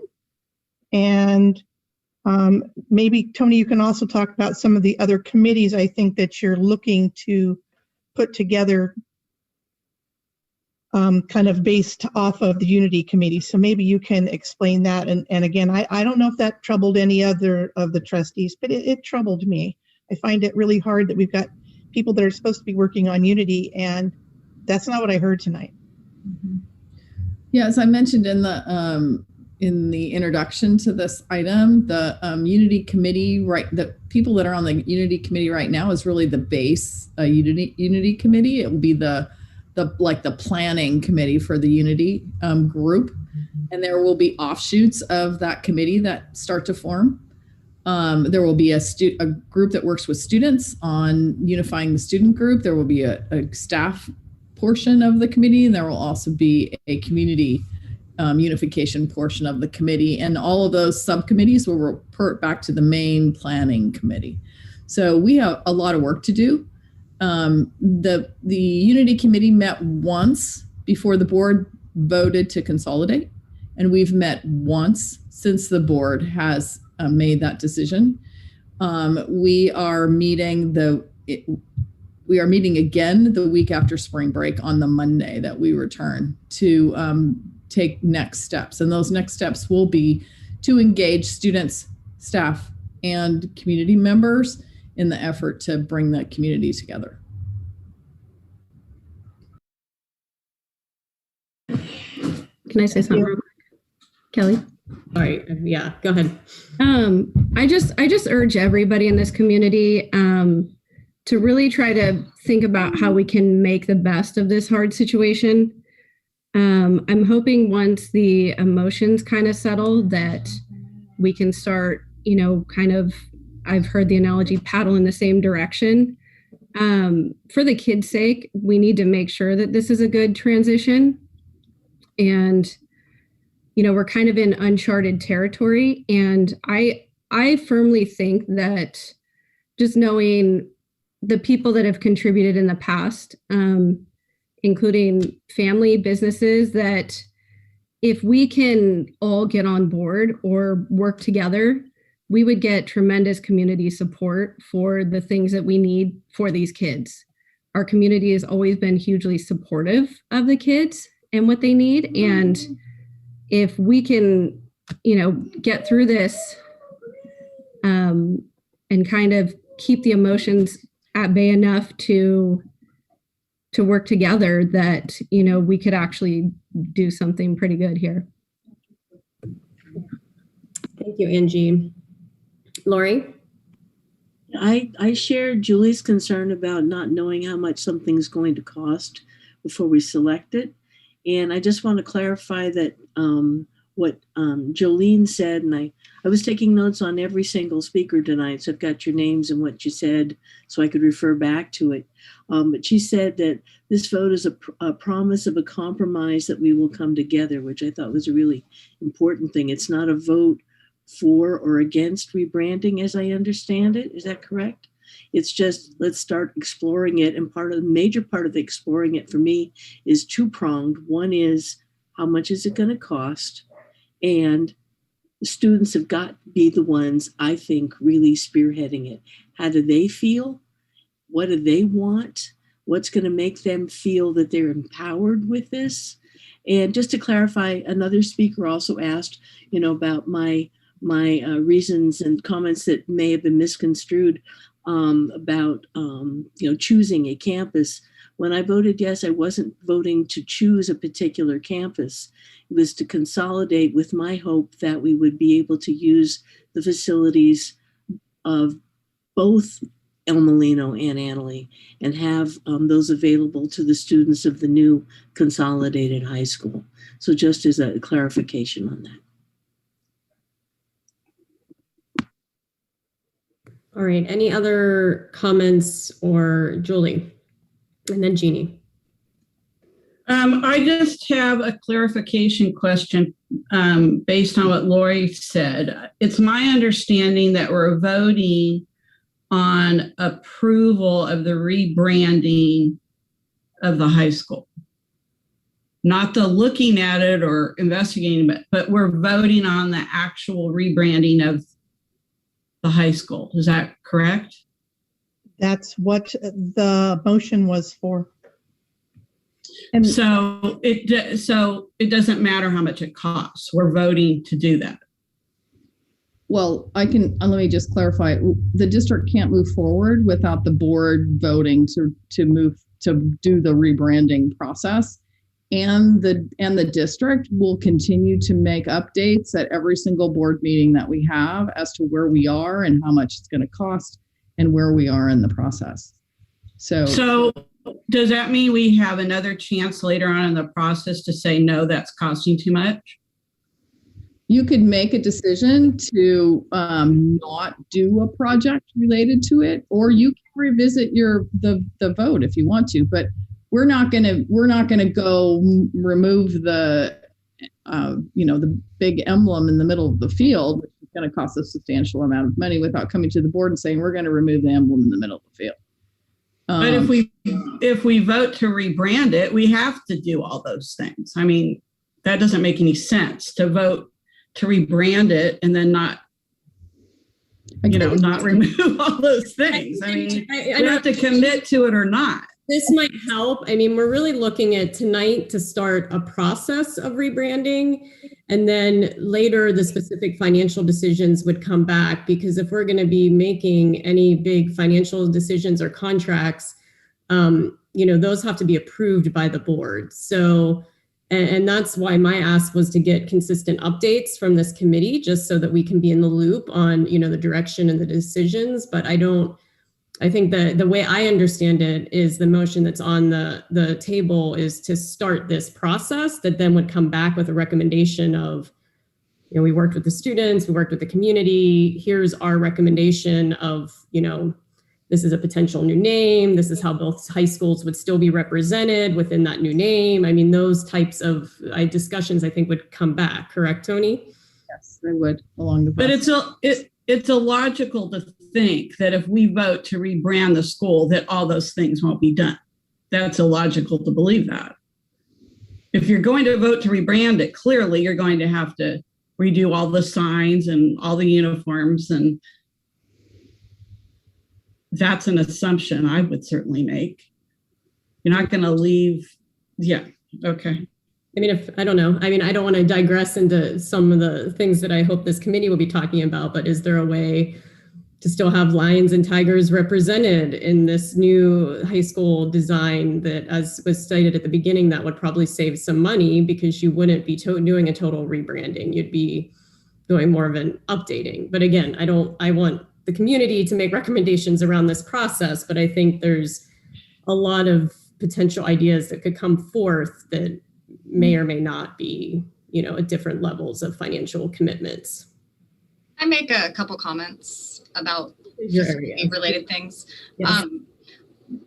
Just for things like, yes, the rebranding process will cost specific amount of money for brick and mortar repairs, but also thinking of the things like, we know that we need to replace our gym floor. So coinciding that with the rebranding, does it have to happen day one, or can it happen over a multi-year approach? We're going to have to recarpet the fields eventually, probably within the next 5 to 6 years. So at that point, can we take care of the rebranding of the logo on the field? So I don't want us to, there's things like we have to paint the schools. That's part of our routine restricted maintenance and what we do to keep the facilities in good facade. So can you coincide some of those things with our routine and regular maintenance schedule, deferred maintenance schedule, and any modernizations that take place? It's just a little bit of food for thought. It doesn't necessarily all have to be done right at once, unless that's something that the board chooses to do. I just wanted to put out there that there are options for us to do a phased approach. That's good to hear, actually. From my perspective, definitely, because I'm not sure personally and professionally that all of that could be done in the amount of time that we have between now and when school starts. No, it cannot happen. Yeah, physically. And there wasn't intention for that to happen in that amount of time. Right. Well, I And I would just like to address the comments maybe made a little bit earlier. We are aware that there are parts of the campus at Annalee that are historical in nature, and we will be consulting with a historian and a historical architect to make sure that all of those things are preserved through any modernization and or any changes or modifications to those identified buildings. Thank you. Kelly? Go ahead, Jeannie Fernandez. I'm sorry, this is going to be difficult for me. I've had a pretty rough few days, as many of you could imagine. I don't have a prepared speech because I couldn't do it. Everybody here knows that I'm an Annalee graduate. I've been vilified by the El Molino community because I am, and that's been really hard. I've always been a true advocate for our students. It didn't matter what colors they wore or what mascot they represented. It's actually why I joined the school board in the first place. You can imagine how difficult it was for me to see my son's name come up on the screen, just wondering what he actually might have to say. He is a grown man and he gets his own opinions. I just had hoped he'd be respectful, and he was. He did make his mom proud. I've probably had 50 emails and or phone calls from fellow Annalee graduates and or parents of students, and some students as well. Some were very kind, very thoughtful. Some of them were actually horrific. I spent an entire day on Sunday almost in tears after phone call after phone call. I finally just took my phone and turned the ringer off because I couldn't take any more. I tried to tell people that no decision had been made, and why were they coming at me so hard? I know why they were. They want me to choose them. I reached out to my siblings to find out their thoughts on this. I actually reached out to some of the people that emailed me before that supported consolidation and asked them their opinions. How would they feel one way or the other? And I actually did get some mixed comments. I only hope that whatever decision I decide to make tonight, because I haven't made a decision, that I'm respected for my decision. I've always said we should lead with our head, but it's really hard to not lead with your heart, or at least for me tonight. I do also have a concern about the money, but I do know we can use bond funds for a lot of these projects. And yes, I think it was Lori that said, did our voters, pay for or vote to have that money used for that? But one way or another, if we vote to rebrand, like Lori said, we actually need to do those things. So one way or another, money has to be spent. I also am with Angie and hopeful that community members would and businesses would be willing to reach out and support whatever decision we make and help us with any rebranding if we choose to do that. Anyway, thank you guys for your time. I appreciate it. Sorry for the emotional upset here. It is just a really tough one for me tonight.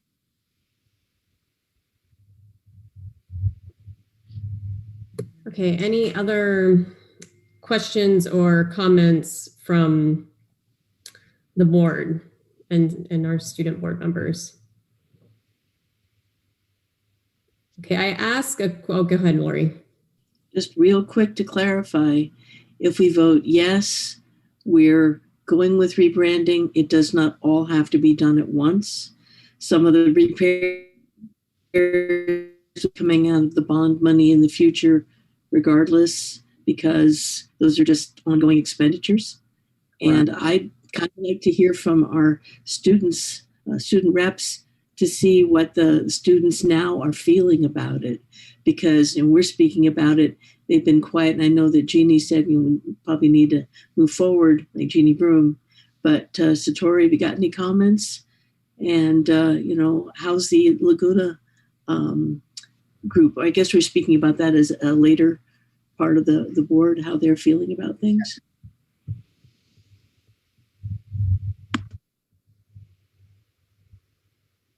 Go ahead, Satori. Hi. As Jeannie said, that her leadership teacher talked to them about consolidation and students getting more involved. My leadership teacher also did, which was really great because I heard a lot of people tonight talking about how students should be involved, and I completely support that. I think that this consolidation is definitely going to affect a lot of the students, definitely all the students, and they need to play a big part in all the decisions. I completely agree. As far as if I've heard about students, I haven't heard a lot. I know that rebranding would definitely be a smart decision. Money is definitely a challenge, but rebranding would be a good decision. And yeah, that's pretty much it.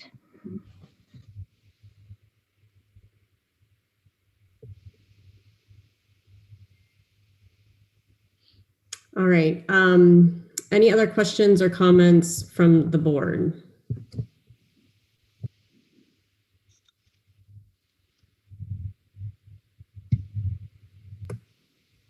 All right, seeing none, then we will go ahead for the vote. Angie? Aye. Lori? Aye. Julie? Aye. Jeannie Fernandez?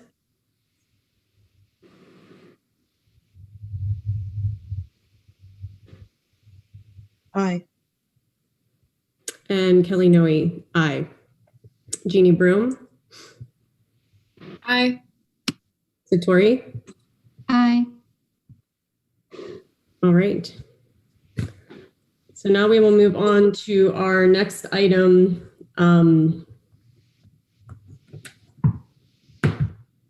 which is related to now Laguna Continuation School. So consideration of approval of the rebranding of Laguna Continuation High School.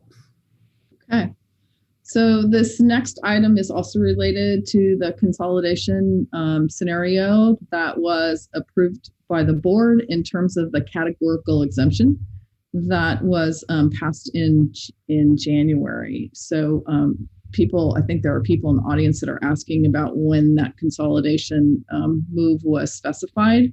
The board spoke in December about the scenarios for consolidation, and the only consolidation scenario that was available to the board in terms of a move for next year was the consolidation that we have been speaking about for the last several months, and is noted actually in our cover sheets for both of these items, and that is the approved plan that involves moving El Molino students and staff to the Annalee campus, and the Annalee and Laguna campuses, and Laguna and the district office to the El Molino campus.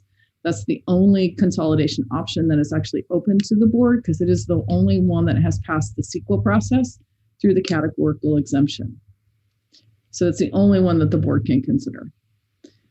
So in terms of that move, we talked previously about the move of El Molino to the Annalee and Laguna campuses. Now the second piece is that Laguna will be moving to the El Molino campus. In addition to that move for Laguna, I think the board knows from conversations that have happened previous, that the program at Laguna is undergoing some changes, some very exciting changes. And I'm not sure if the board is aware, but the Laguna program has not in past years enjoyed a very, what's the word I want? A very high regard.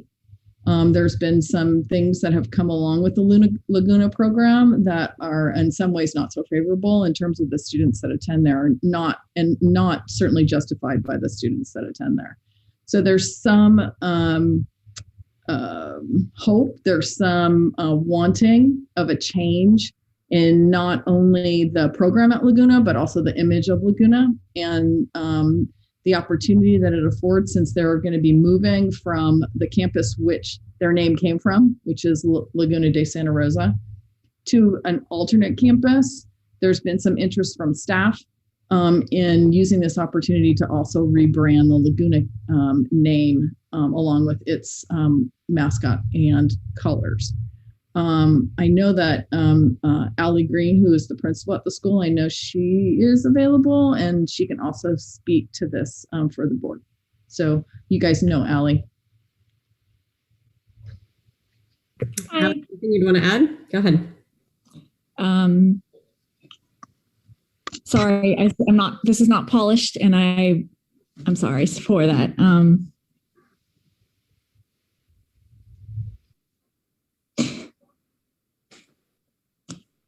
You know, as like, I get it. Like, this has been horrific for all of the communities. I get it. And I want to honor that. And it's funny because like when I was hired at Laguna, I was super excited, you know, like this is what I wanted. I want to be a continuation high school principal. Like I'm only 43. So you guys have me for many more years. This was my goal. This is what I want to do. This is where my heart is. And my best friend actually graduated from El Molino. And the only reason I applied for the job was because I was chatting with her and her name's Jennifer Spears. So like her family is Spears and they own the Forestville Club. So she's very embedded in that community.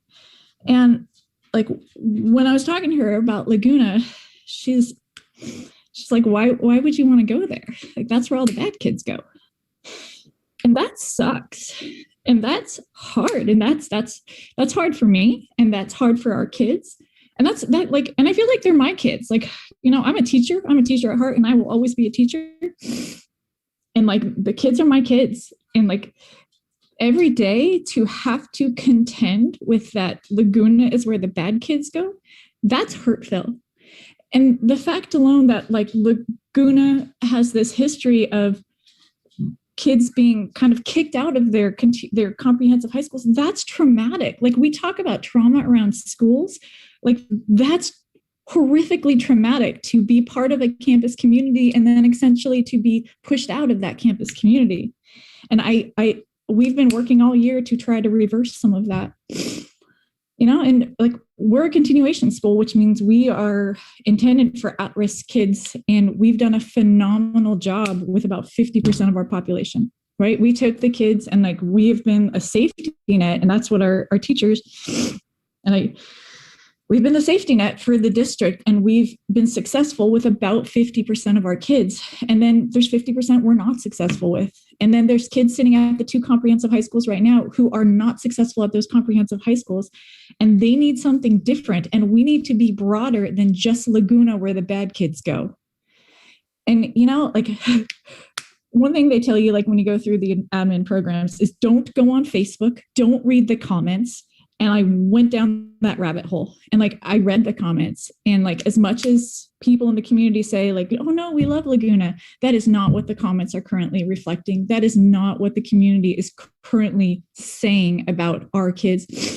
And what makes me so frustrated and angry about that, it's like, if you talk about who Laguna kids are, like we have the highest density of low income kids in the entire district. We have the highest density of special education. We have the highest density of foster homeless youth. And like, these are the kids who we as a community, that community that I'm part of, are labeling as the bad kids. And that's horrific. Like if we talk about trauma and what that does, like that's what we're doing. And part of that is connected to the name Laguna. And and this has been very traumatic on my campus as well amongst the staff. And we're not all in alignment on this. And I get it. And I understand why. And like, I have to say, I was the one who talked to Tony about this. Like, if anybody's going to be mad about the changing of Laguna, be mad at me, because I was the one who talked to Tony about it, because I feel like in my heart and in my bones that we want to be bigger and we want to be broader and we want to have specialized programs for kids who need an alternative environment. Then part of that needs to disconnect from this idea that we are just the bad kids.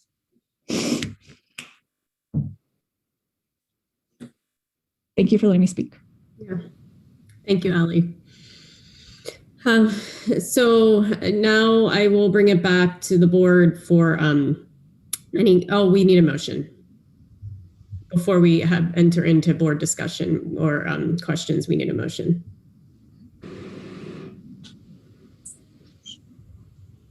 Oh, Angie's trying to. You're muted, Angie. So moved. Go ahead. Lori.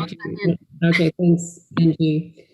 All right, any clarifying questions from the board on this item before we open it up for public comment? With these programs, is there the ability to do, I think there's been talk of alternative education? Yes, there is an option to expand some programs and do alternative education. Yes, I think our first goal is to get the moves completed, and then once the moves are completed, then we can talk about other options for kids. Awesome. All right. Any other clarifying questions from the board? Jeannie Fernandez.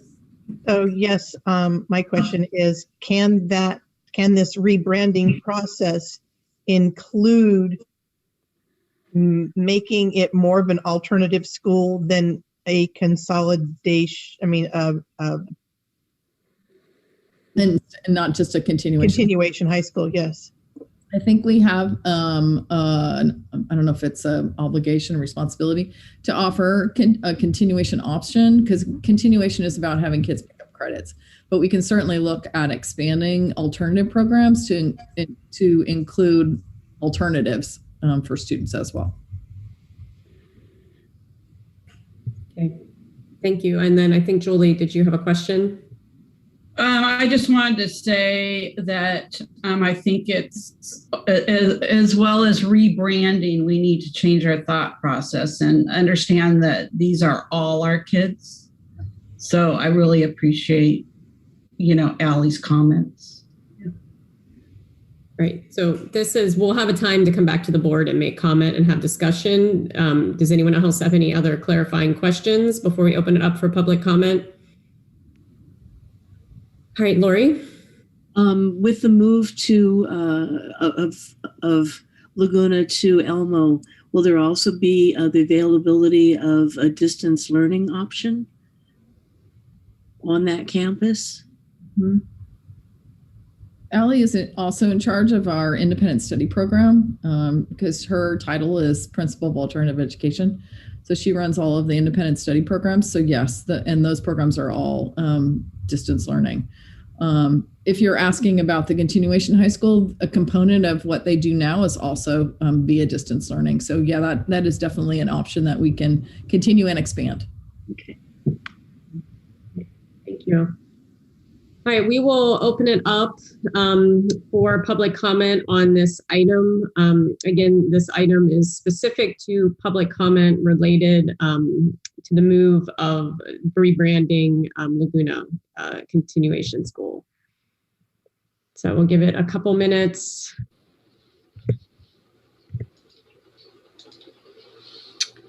Not a couple minutes, a couple seconds, 10 seconds, 20 seconds if you feel you want to comment on this item.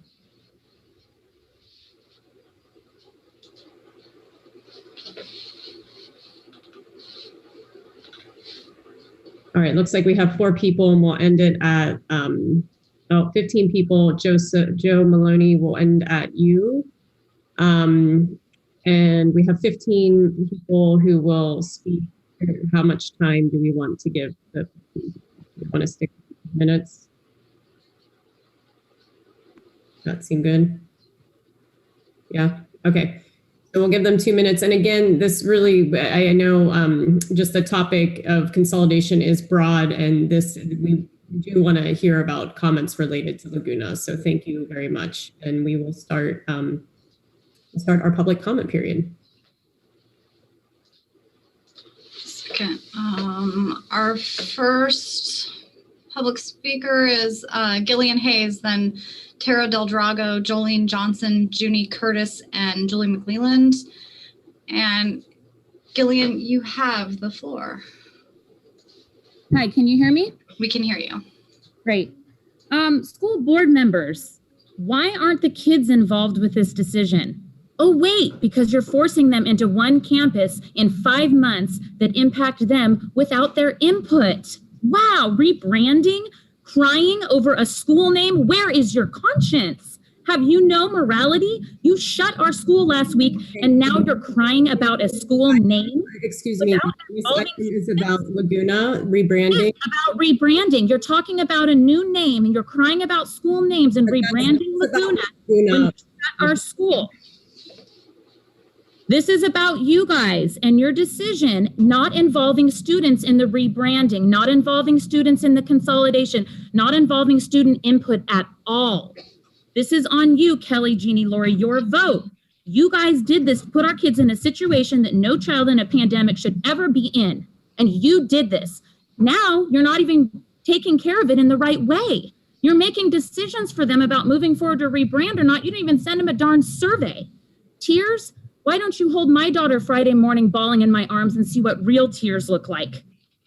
Keep Laguna name, keep Elmo name. Reconsider your vote. Keep all these names. Keep our kids in the schools they belong in. Make right on your wrong mistake. We voted for you to do this. Step up and do your job. Don't talk rename, talk re-vote. Thank you. Next speaker is Tara Del Drago. Thank you, Gillian, for actually mirroring a lot of what I have to say. But again, with the rebranding again, I've asked this before a few times. Personally, my husband went to both El Molino and Laguna, was a proud Lion and Rhino. And the majority of the students at the time were from El Molino.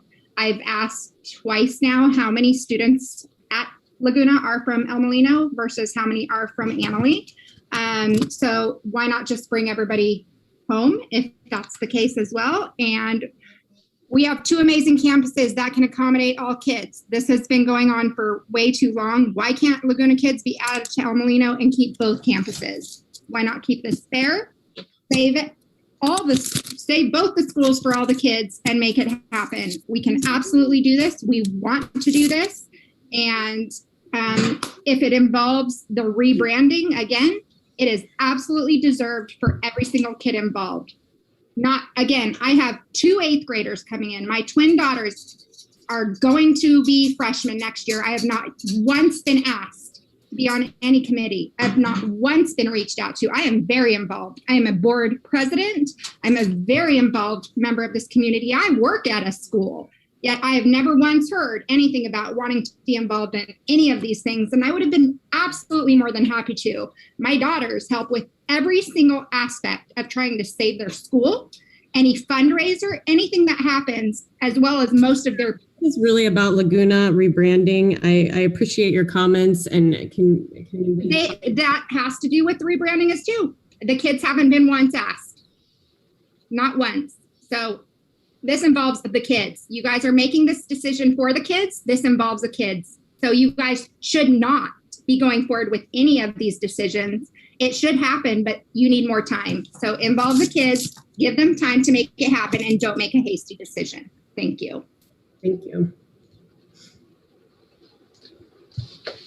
And our next speaker is Jolene Johnson. Good evening. I just wanted to quickly check. Tony said that the only option given to the board was to bring El Molino and the DO to the office because of the CUSLA. And I'm a little confused because I thought there was an option to bring Laguna to the campus and keep El Molino there. And if that was the case, hoping to bring Laguna there and enjoy some of the CTE and opportunities that El Molino has, I'm kind of unsure why then again we didn't keep our campus and do that together and bring both of our campuses together. I'm not sure our money needs to necessarily be used to rebrand Laguna. I think we can call Laguna at El Molino, kind of like ArtQuest at Santa Rosa High. I don't think it needs a new mascot. I agree with Julie that instead we need to look at different mindsets. We need to change our mindsets on how we are looking at Laguna and the students that are going there and supporting those students. Just like Laguna, El Molino feels a lot of those same, majority social hierarchy unfamiliar words that are taken to a oppressed population. So I feel bad for Allie Green. I know that her tears are real, and I do believe that part of the Unity Committee should also be a part of looking at Laguna and how we treat all of those students. I wonder what Jeannie heard when she said that the Unity community didn't feel very unified, because I feel like our voices were coming from the unheard and in a vision to bring two communities together. And now it sounds like we need to really enjoy and bring in a third community. I heard that hope for change and opportunity for Laguna is what Allie is hoping for. I'm not sure if money being spent to rebrand isn't that necessary. I think it's a mindset. And I hope, again, that we do also plan to re-vote, because I think that hope for change and opportunity should be on El Molino with El Molino's campus as Laguna at El Molino. Thank you, Jolene. Next speaker is Junie Curtis. No, I'm here. This is what I actually came to speak on, was Laguna's situation. I am really an advocate for alternative education and really would love to see an expanded offering at West Sonoma County Union High School District for alternative education. I don't have an opinion about the name of Laguna, and I would really want to, I respect the teachers and Allie Green too much to have an opinion on that, but I do love the idea of expanding what Laguna could be for students. I'm a proud graduate of an alternative high school. I did not go to traditional high school. I did not graduate from a four-year high school. I graduated from what brought tears to Allie's eyes, and I really felt that a school that was an alternative for students who didn't quite fit into the traditional program. And so, yes, interested in learning, yes, interested in bringing what they could to school, but not able to sit in that traditional classroom. And so anything that we could do to expand those type of offerings for students at West Sonoma County would really be beautiful. And that's what I'm speaking from the heart about tonight, is just expanding what our definition of what Laguna is, whether that involves a name change or not, but really just respecting Allie's words tonight as this can be a real time for Laguna to pivot into something even bigger and become something important in West Sonoma County Union High School District. Thank you, Junie. Next speaker is Julie, but I'm also going to bring in Judy Boyd Robson, Chris Kahn, Darlene Packard, Mary Beth Smith, and Mary Lou Saldana. Julie, you have the floor. Thank you. It's Julie McClellan, librarian for El Molino and Annalee. I so appreciate what Allie had to say, and I am just amazed that she was totally given the floor and able to really make her points to you guys in a really welcoming way, and that was awesome. She has the right to do that.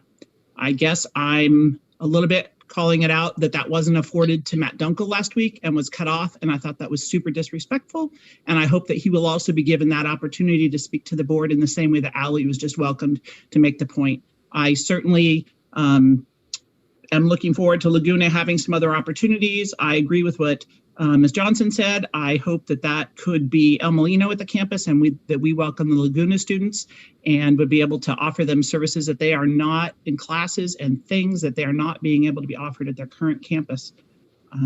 So again, I call on you to give Matt Dunkel the floor again at some point in a respectful way, in the same way that you welcomed Allie tonight.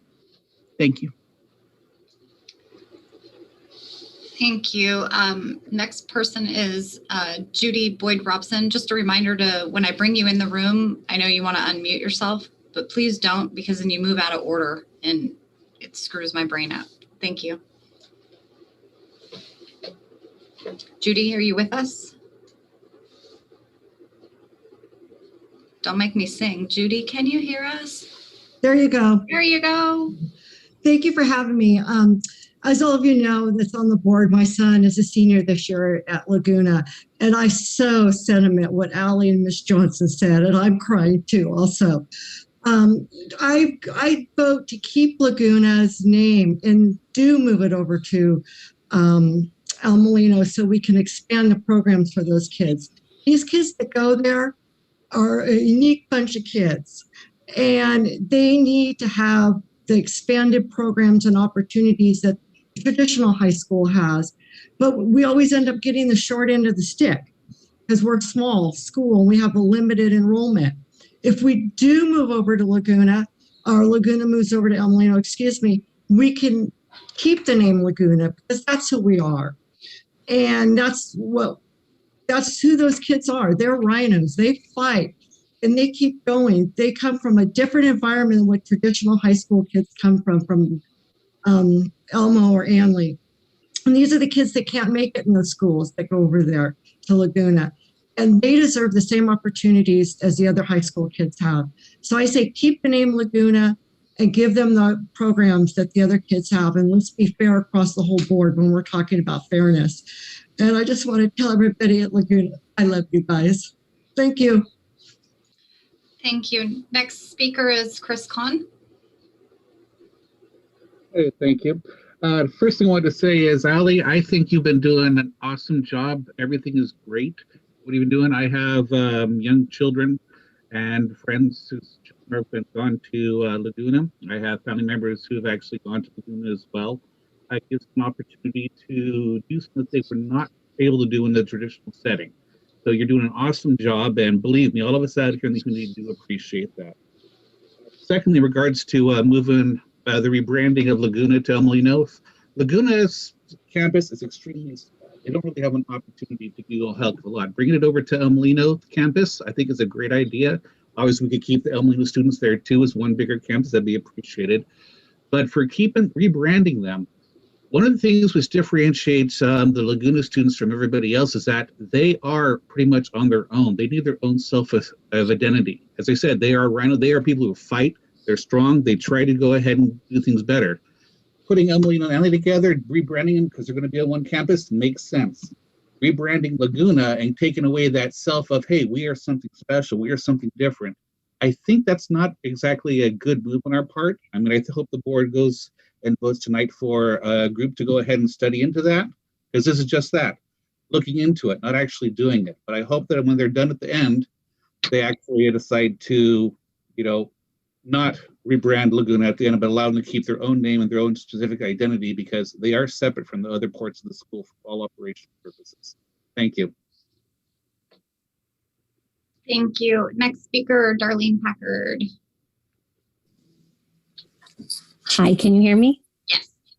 I first just want to agree with Chris about keeping them Laguna because that's who they are. But I also really want to tell all those kids that they are very important and they're amazing. And a lot of them do come from El Molino, and we're very proud of you. You guys are doing a great job over there. And just know that there are people that are totally in your corner, and you are really amazing. And I feel that if a name, I think that we just really need to ask the kids if that's really what they want, because if that's who they are, then that's who they should be. And then I think we as a community need to start looking at this whole great big thing and start remembering these kids and who we're supposed to be here for. And Angie, thank you for finally saying something that we all across the board need to be thinking about these kids and adults.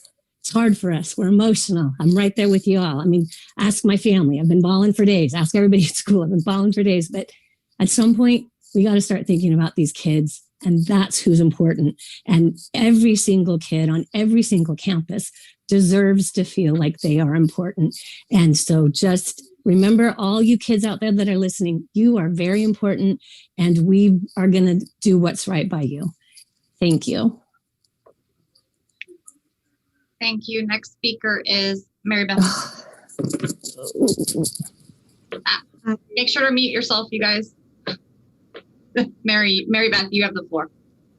Thank you. I just wanted to say that it's obvious that Allie has a lot of love for the campus and a lot of great ideas, and I really hope that she has total success in doing this. It sounds like a great idea. I want to reiterate what I said before as regards to rebranding, that it costs a lot of money, and our district seems to be spending a lot of money. And so I hope that we could hold off for like at least a year before we would move forward with something like this, because it does not mean that you can't move forward with those great ideas for programs that would affect our students. And then the last thing I wanted to say is that I am a fan of the San Francisco 49ers, who are currently located in Santa Clara, and we still have a lot of pride for that team. And also, I get that that pain that you get from your situation being as Laguna, the way the rest of the community looks at you. It really does describe a lot of how the El Molino community has felt in the larger district. So I completely understand it, and I want you to know that I've got my support in increasing those alternative education programs, but that I think we should probably hold off on all of the money involved with the imagery, because it's not about the imagery, it's about what's really happening in the classrooms. And just so glad to hear that the ideas are great, and that if we can move forward with these, that there will be some great things happening in the Laguna classrooms. Thank you so much. Thank you.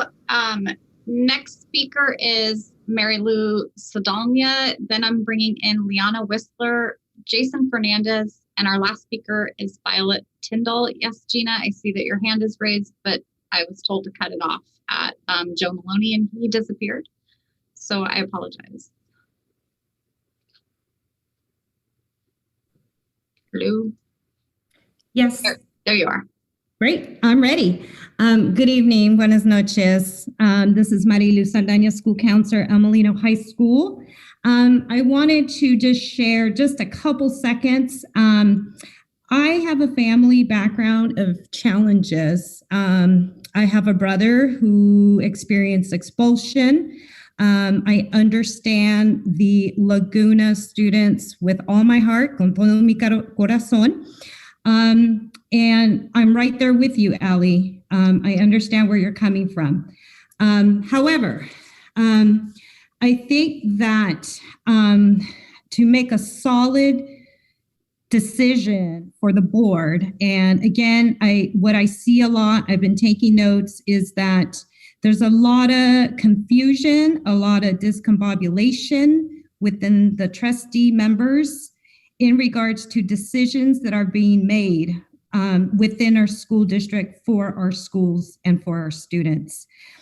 I think that maybe we can bring this back to the table, especially for looking at rebranding 2 schools, 2 programs, and bring it back maybe to the budget committee so that we can have this conversation together and bring students with us.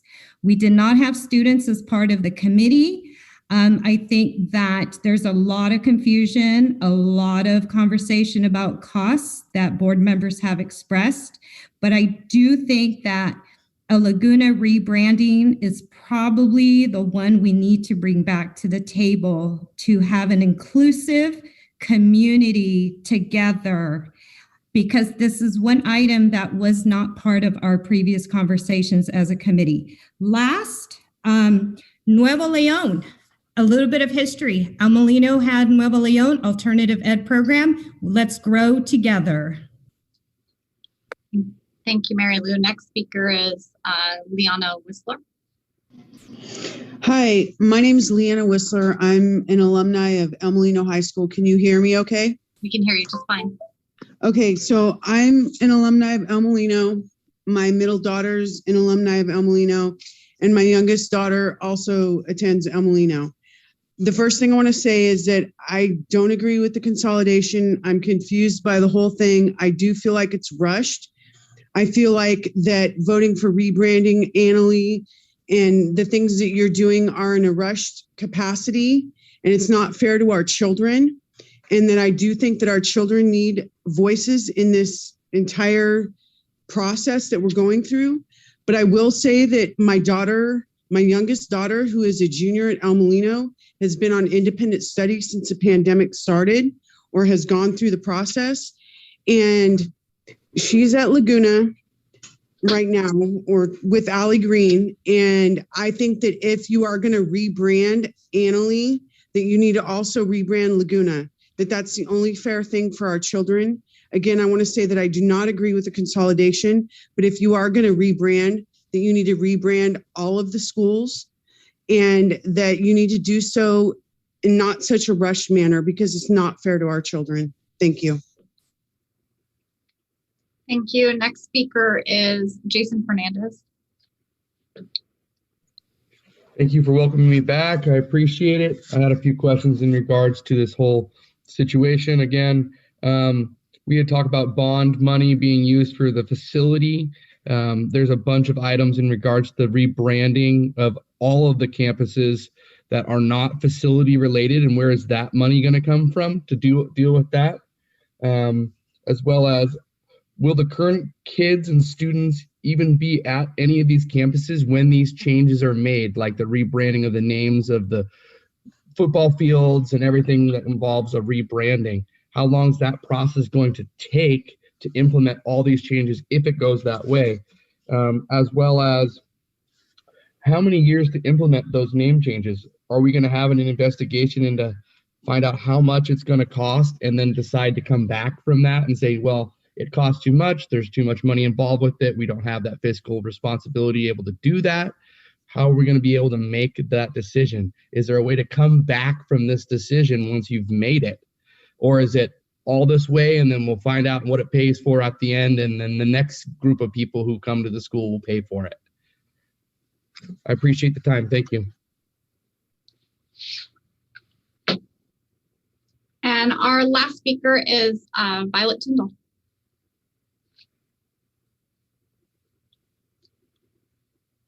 Violet, are you with us? Can you hear me now? Yes, I can hear you. Okay. Thank you for letting me speak and letting me slide in at the last minute.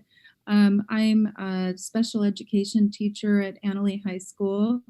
I'm not very high up on the totem pole. I've only been here almost 2 years, but I have taught special education for some of our most at-risk youth across California, in San Diego, Los Angeles, non-public schools, inner city kids. And I'm really excited to see and hear what Ali is talking about doing at Laguna and potentially on the El Molino campus. The programs sound amazing, the cross-curricular programs she's describing. They sound like the sorts of programs that could attract similar kids from across the county. And El Molino might be a great setting for a program or a larger a school like that to thrive and bring in kids from various areas, not just West County. So I'm fully in favor of that. I'm interested to find out whether Ali knows if there's a potential to bring in transfer students who want to have an alternative or creative educational environment. And aside from that, I want to note that being part of the Annalee teacher community, I have heard nothing but open-mindedness about rebranding, changing the mascot, dropping the mascot, changing the colors, and emphasis on community building. There may be some oddball petition out there that I don't know about, but overall the teachers are pro unity. That's all I have to say. Thank you.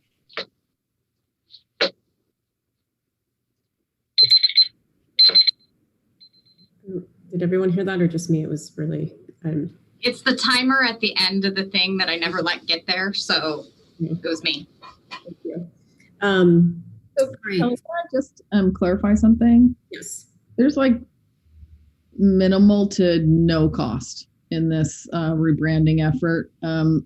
I have to say that at this point, I don't even think the staff at El Molino, or excuse me, at Laguna have business cards that are specific to Laguna, and I know that they print their own t-shirts. So, that's, the district needs to help in that regard, but there isn't a substantial cost to a rebranding of Laguna. It truly is in terms of a new image for the program and attracting students and forming it, basically what I said, a new image for the school. Any comments or questions from the board? Angie? I just want to, hey guys, I'm talking. Sorry, I have a lot of children around swarming. It's mealtime. I just wanted to say, bless you, Allie, for all you do for these kids. And I trust that she's got her fingers on the pulse of her student population. And if she thinks that this is something that will truly benefit the kids, I'm all for it. I appreciate the cost effectiveness in giving us that information, Tony. So I support it. Okay, Jeannie Fernandez. Thank you. I too want to ditto what Angie just said. Allie, you're a gem. I'm so blessed we found you. And I appreciate the fact that you have such ideas of grandeur. And I don't mean that in any way, but just that. It's fresh and enlightening and exciting. And I can tell you that I think today, at least 3 times, I heard people talk about Laguna in a negative light, and that's really sad. It takes me to have to say, wait, stop, you don't understand, and then try to re-explain to them who our students are at Laguna and why they might be there.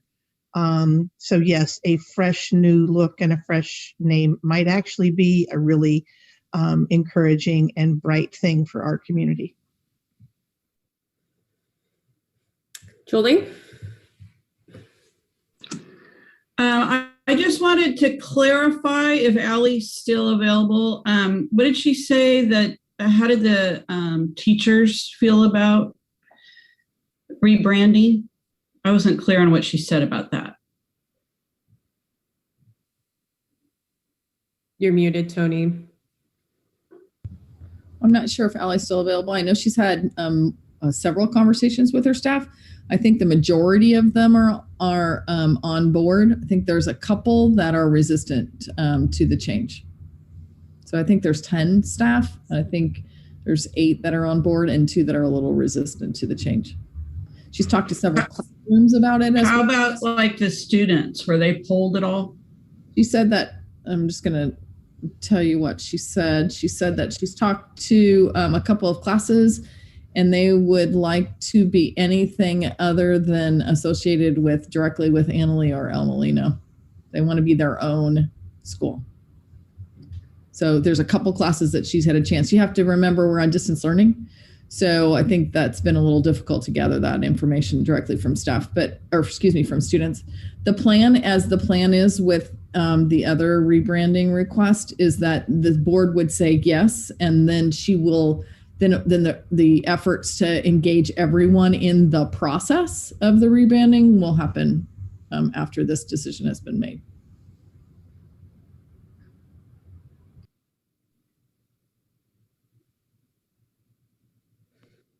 Any other questions or comments from the board?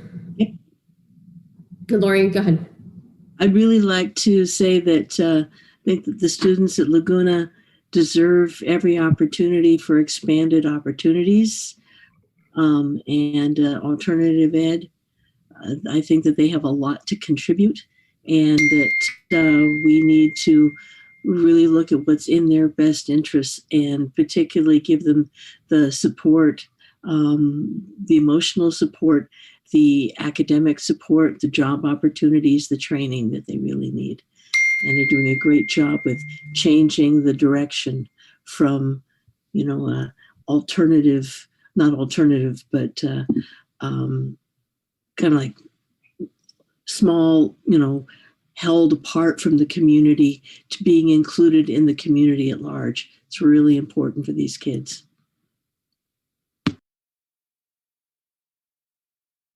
Okay, thank you. Any other questions or comments from the board or student representatives? All right, let's go ahead and vote. Lori? Aye.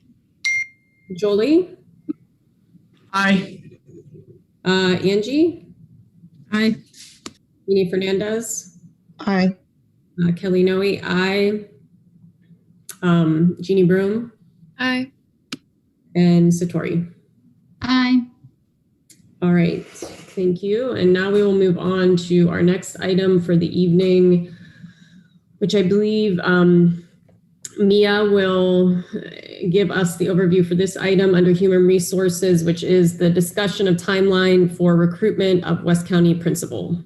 Right, and this is not an action item, Kelly, so I'll go ahead and present, and then if the board has any questions, I can answer those questions. So in preparation of the upcoming consolidation, I need to go ahead and start the recruitment process for the principal, and I'm ready and prepared to post that position tomorrow. We posted on EdJoin, which is a nationwide website that all educators use. And then I also send it out to everybody that's in the county, our neighboring counties, Sonoma or Marin, Lake County, Mendocino. I've even sent it as far as San Francisco before to get the posting out there. It is a very aggressive timeline, and it's aggressive because we want to make sure that we can hire a principal by the April board meeting, so that person can be involved in the planning and transition of the new high school. So as of right now, I plan to open it tomorrow. It will close on March 31st. The paper screening committee can actually start paper screening as early as March 31st, and we'll meet as a committee on April 5th to select the top candidates for the first interview, which will be held on April 8th. And the second interview will be held on April 9th. And then we'll bring that recommendation to the board at the April 14th board meeting. In the cover sheet, I went over the different committees. So we have a paper screening committee of 9 people. The interview committee will have 15 people on it. And the second interview committee will have 5, including 2 board members. I will be working with our association leaders and our site administrators to recruit our teachers and classified staff for the paper screening committee, as well as the interview committee, and recruiting students and community members to serve on those committees with us. I'm also asking for 2 of our board members to serve on the second interview committee. And again, that interview is going to be held on April 9th. I don't know if we'll be able to actually hold those interviews in person. I'm hoping that we might be able to do that, but we'll have to see what it looks like between now and the next 10 days. So does anybody have any questions? And I have a question, Mia. Do you need to know tonight who the 2 board members will be that are going to be available to help with interviews on April 9th? It doesn't not have to be tonight, but I'd like to have it within the next, next week is spring break. So maybe by that, whatever that Monday is, I think it's the 29th of March. And maybe what we can do is if board members are interested and want to be on that committee, maybe can they just email you, Mia? And then depending on people's availability, if you get more interest, you can, pick the 2 that you want to participate, or if you don't have enough, then just email us both all out, and then we'll see what we can make happen. I don't know if anybody has any interest in making that commitment tonight or not. Yeah, I'm interested. Okay. Anyone else want to? Okay, well we'll have people email you. I know I have to check my calendar, so we'll. All right. Any other clarifying questions before we open it to public comment? Okay, seeing none, we will go to public comment. Again, I'll give it a few moments here for people to raise their hand if you would like to speak on this item.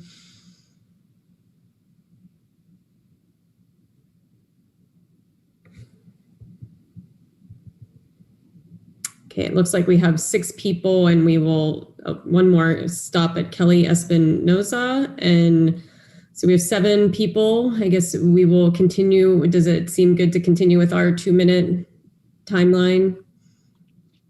Okay. I'm going to go ahead and bring them in. Jenny?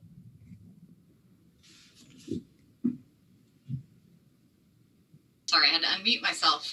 All right, our first speaker is Since there's only 7, I'm going to bring all 7 in at the same time.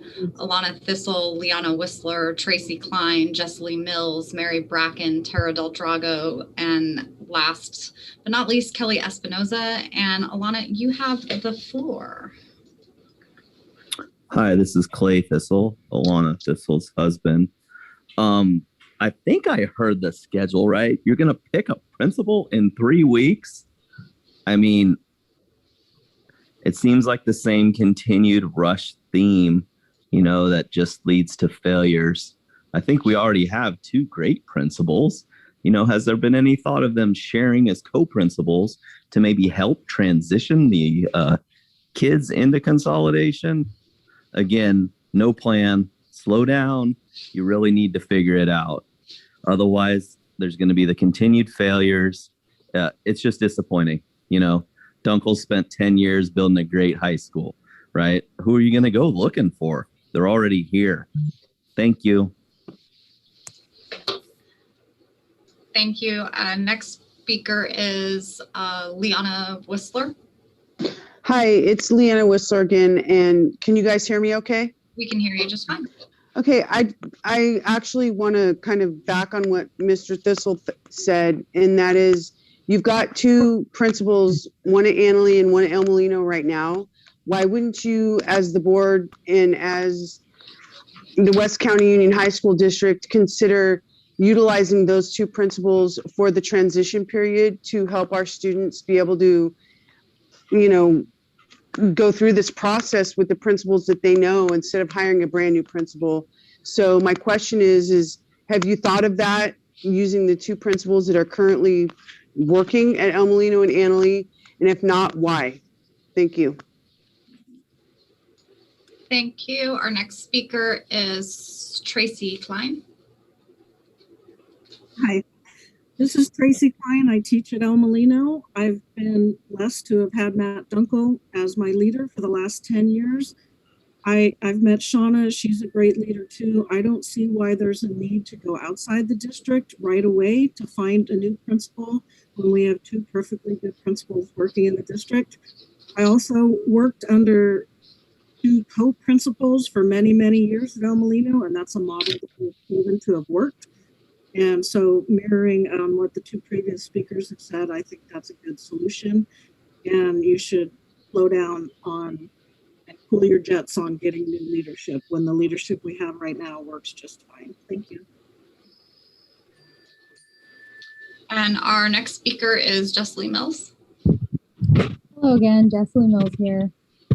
As if our kids have not been punished enough throughout this whole entire process, the school board plans to switch up the leadership on them in the middle of one of the most vulnerable times of their teenage years. This is complete insanity. I agree with everything every speaker said before me. I think this board needs to take a step back. Keep the principals it has, especially for the transition. Why are we hiring a new principal? Why are we doing that? There's no point right now. Let them co-principal for at least the first year and then go from there. Let the consolidation go into effect. Or better yet, don't consolidate. Put it back on the agenda. It was clear tonight that Lori said she didn't realize when she voted for consolidation, she was actually choosing a school. So I think you guys have actually committed a Brown Act violation, and we need to put this back on the agenda. I already sent an email asking for that. But in regards to this particular issue, how can you possibly hire a principal for the district in 3 weeks? 3 weeks. I mean, this is just insane. Again, put on the brakes, slow down, keep everything as is for now, cut 7th period, give it a year, let everybody figure things out, figure out the correct school, do your homework, get the facts. From day one, this school board chose Annalee as its school and has 0 facts and 0 evidence to back it up. And now you are just rushing through this, and it is going to be a disaster. And Tony, when things go south, you are going to be the fall guy. I hope you realize that. So keep that into consideration. This is insanity. Please just stop. Stop. Put it back on the agenda to readdress consolidation and vote not to consolidate this year. Thank you. Next speaker is Mary Bracken. Good evening. Jess, can you mute yourself?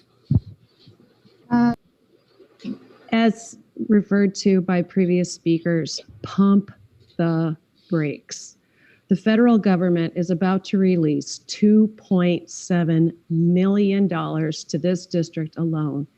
The state government under AB 86 will be releasing whatever is our local control funding formula allotment, roughly $1.1 million to the district. I think that's ample money and ample time for us all to slow down and do a much more painstaking, comprehensive, deliberate bit of research into solving the structural fiscal deficit of this district. This money has some discretion that can be used by the board, and I frankly believe that you can use this money to not only fulfill the requirements of the statute, which is to reopen schools, expand learning and alternative, oh my goodness, it's not education, but investigations into a learning plan for all students from Laguna, El Molino, and Annalee, to preserve their integrity as students moving into the 21st century. Please pump the brakes, revisit this whole entire plan, and buy us one more year with this $3.8 million that could be arriving to the district very shortly. Thank you. Next speaker is Tara Del Drago. Hello, thank you again. A few things. Number one, I just want to reiterate all my prior speakers. Thank you again so much for saying that. I am in complete agreement with all that. I do want to again apologize for the time taken away from Principal Dunkel the last meeting. It was super disrespectful. We all felt that, and he had his right to his time for his time that he has put in with his 10 years. Again, we have a great principal. And working at a school, again, I know that in our units, it is first put out to the staff completely first. So I would absolutely like to know and make sure that this was put out to Principal Dunkel as an option to keep his job versus being thrown out and putting it out there in a 3-week short span of time to anybody else that's not familiar with the community or his students and schools or peers. These kids don't deserve that, and that's absolutely a disservice to them. Again, as a board, this is your responsibility, your job to take care of these kids. And again, once again, our kids are not being taken care of out here. Glad your kids are being taken care of in Sebastopol, but our kids are not. This is absolutely unacceptable. So I would like to hear that answer if he was offered the job first, because again, in a school district, we are offered it first. So I would like to hear that answer first and foremost. Also, again, this absolutely has to do with the students, and please recognize that and hear that. This consolidation should be pushed out, and for all of the purposes talked about tonight, way too fast, way too soon, absolutely irresponsible, and you guys are going to take the fall for that. So be aware and understand that, again, your job is to represent everybody in this community. In West County, we're West County out here, so hear us. Thank you.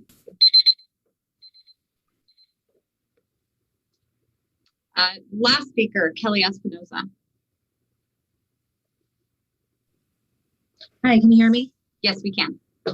I just want to echo basically what everybody else said, and then I would like to, hopefully you guys can clarify with everybody moving to the Sebastopol campus, how many administrators will we need?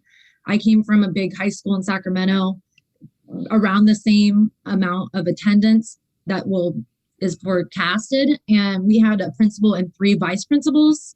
So I was just curious on what's going to be required. And then also I would like to say, some of you board members might remember me when you guys did the junior high, and that was really rushed, and it was really disorganized, and the leadership was failing. And this is not something you should fail on. I mean, everything else that everybody else said, I'm going to echo. So if you can clarify that, and hopefully our current administrators will be offered the positions first. Thank you.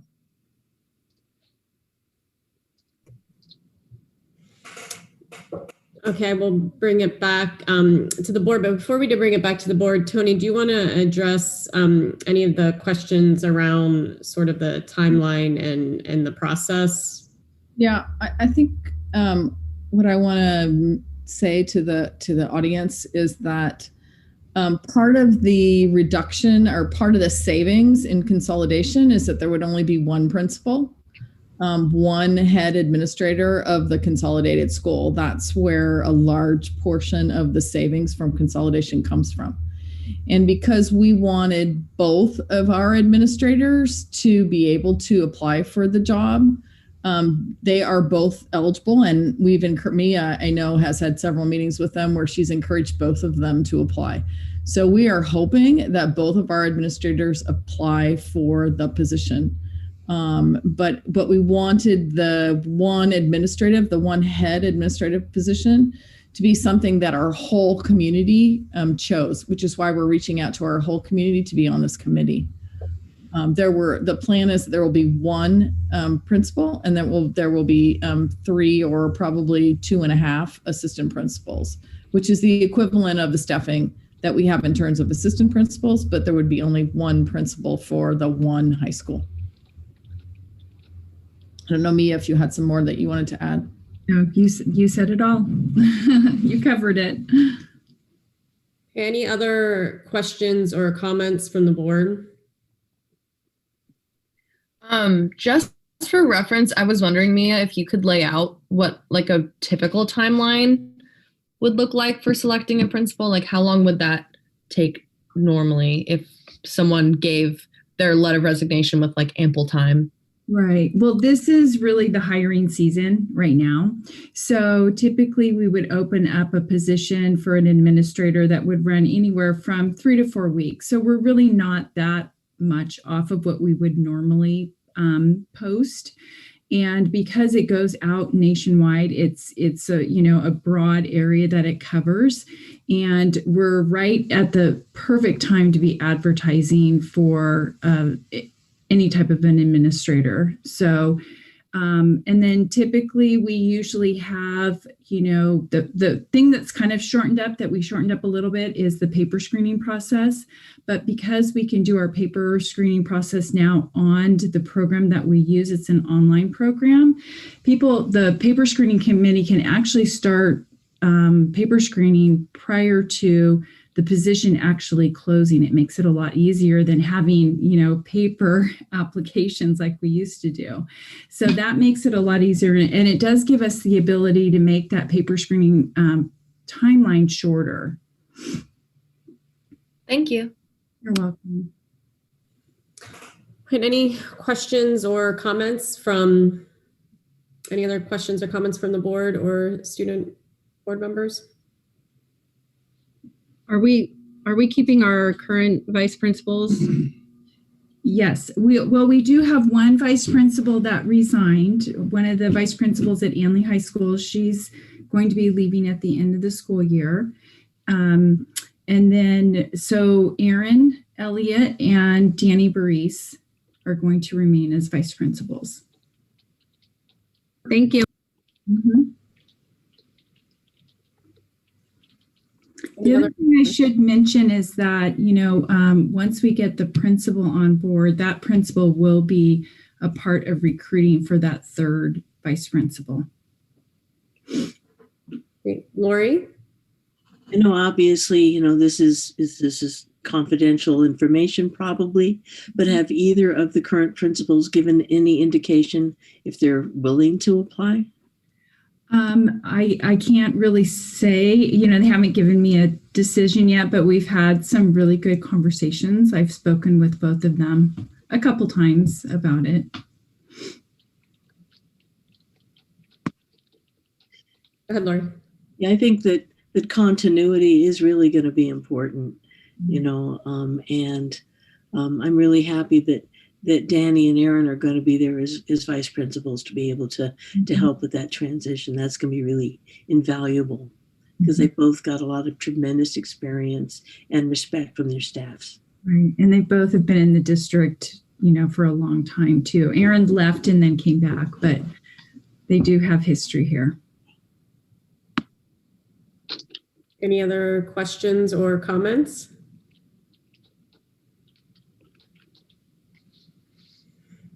All right, let's go ahead and vote. Jeannie Fernandez. You don't need to vote. Yeah. You don't need to vote tonight. No voting. It's just discussion. So will you need any more direction? I mean, this was just more of an update so we could ask our questions. Are we? I think we're good. And I think Angie offered to be on the committee. So if nobody else wants to be on the interview committee, Jeannie and Angie both volunteered. So great. All right. Well, if there's no more any other questions or comments, I think that was our last item on the agenda for this evening. So we will move to adjournment for this evening. Thank you all. Bye. Bye.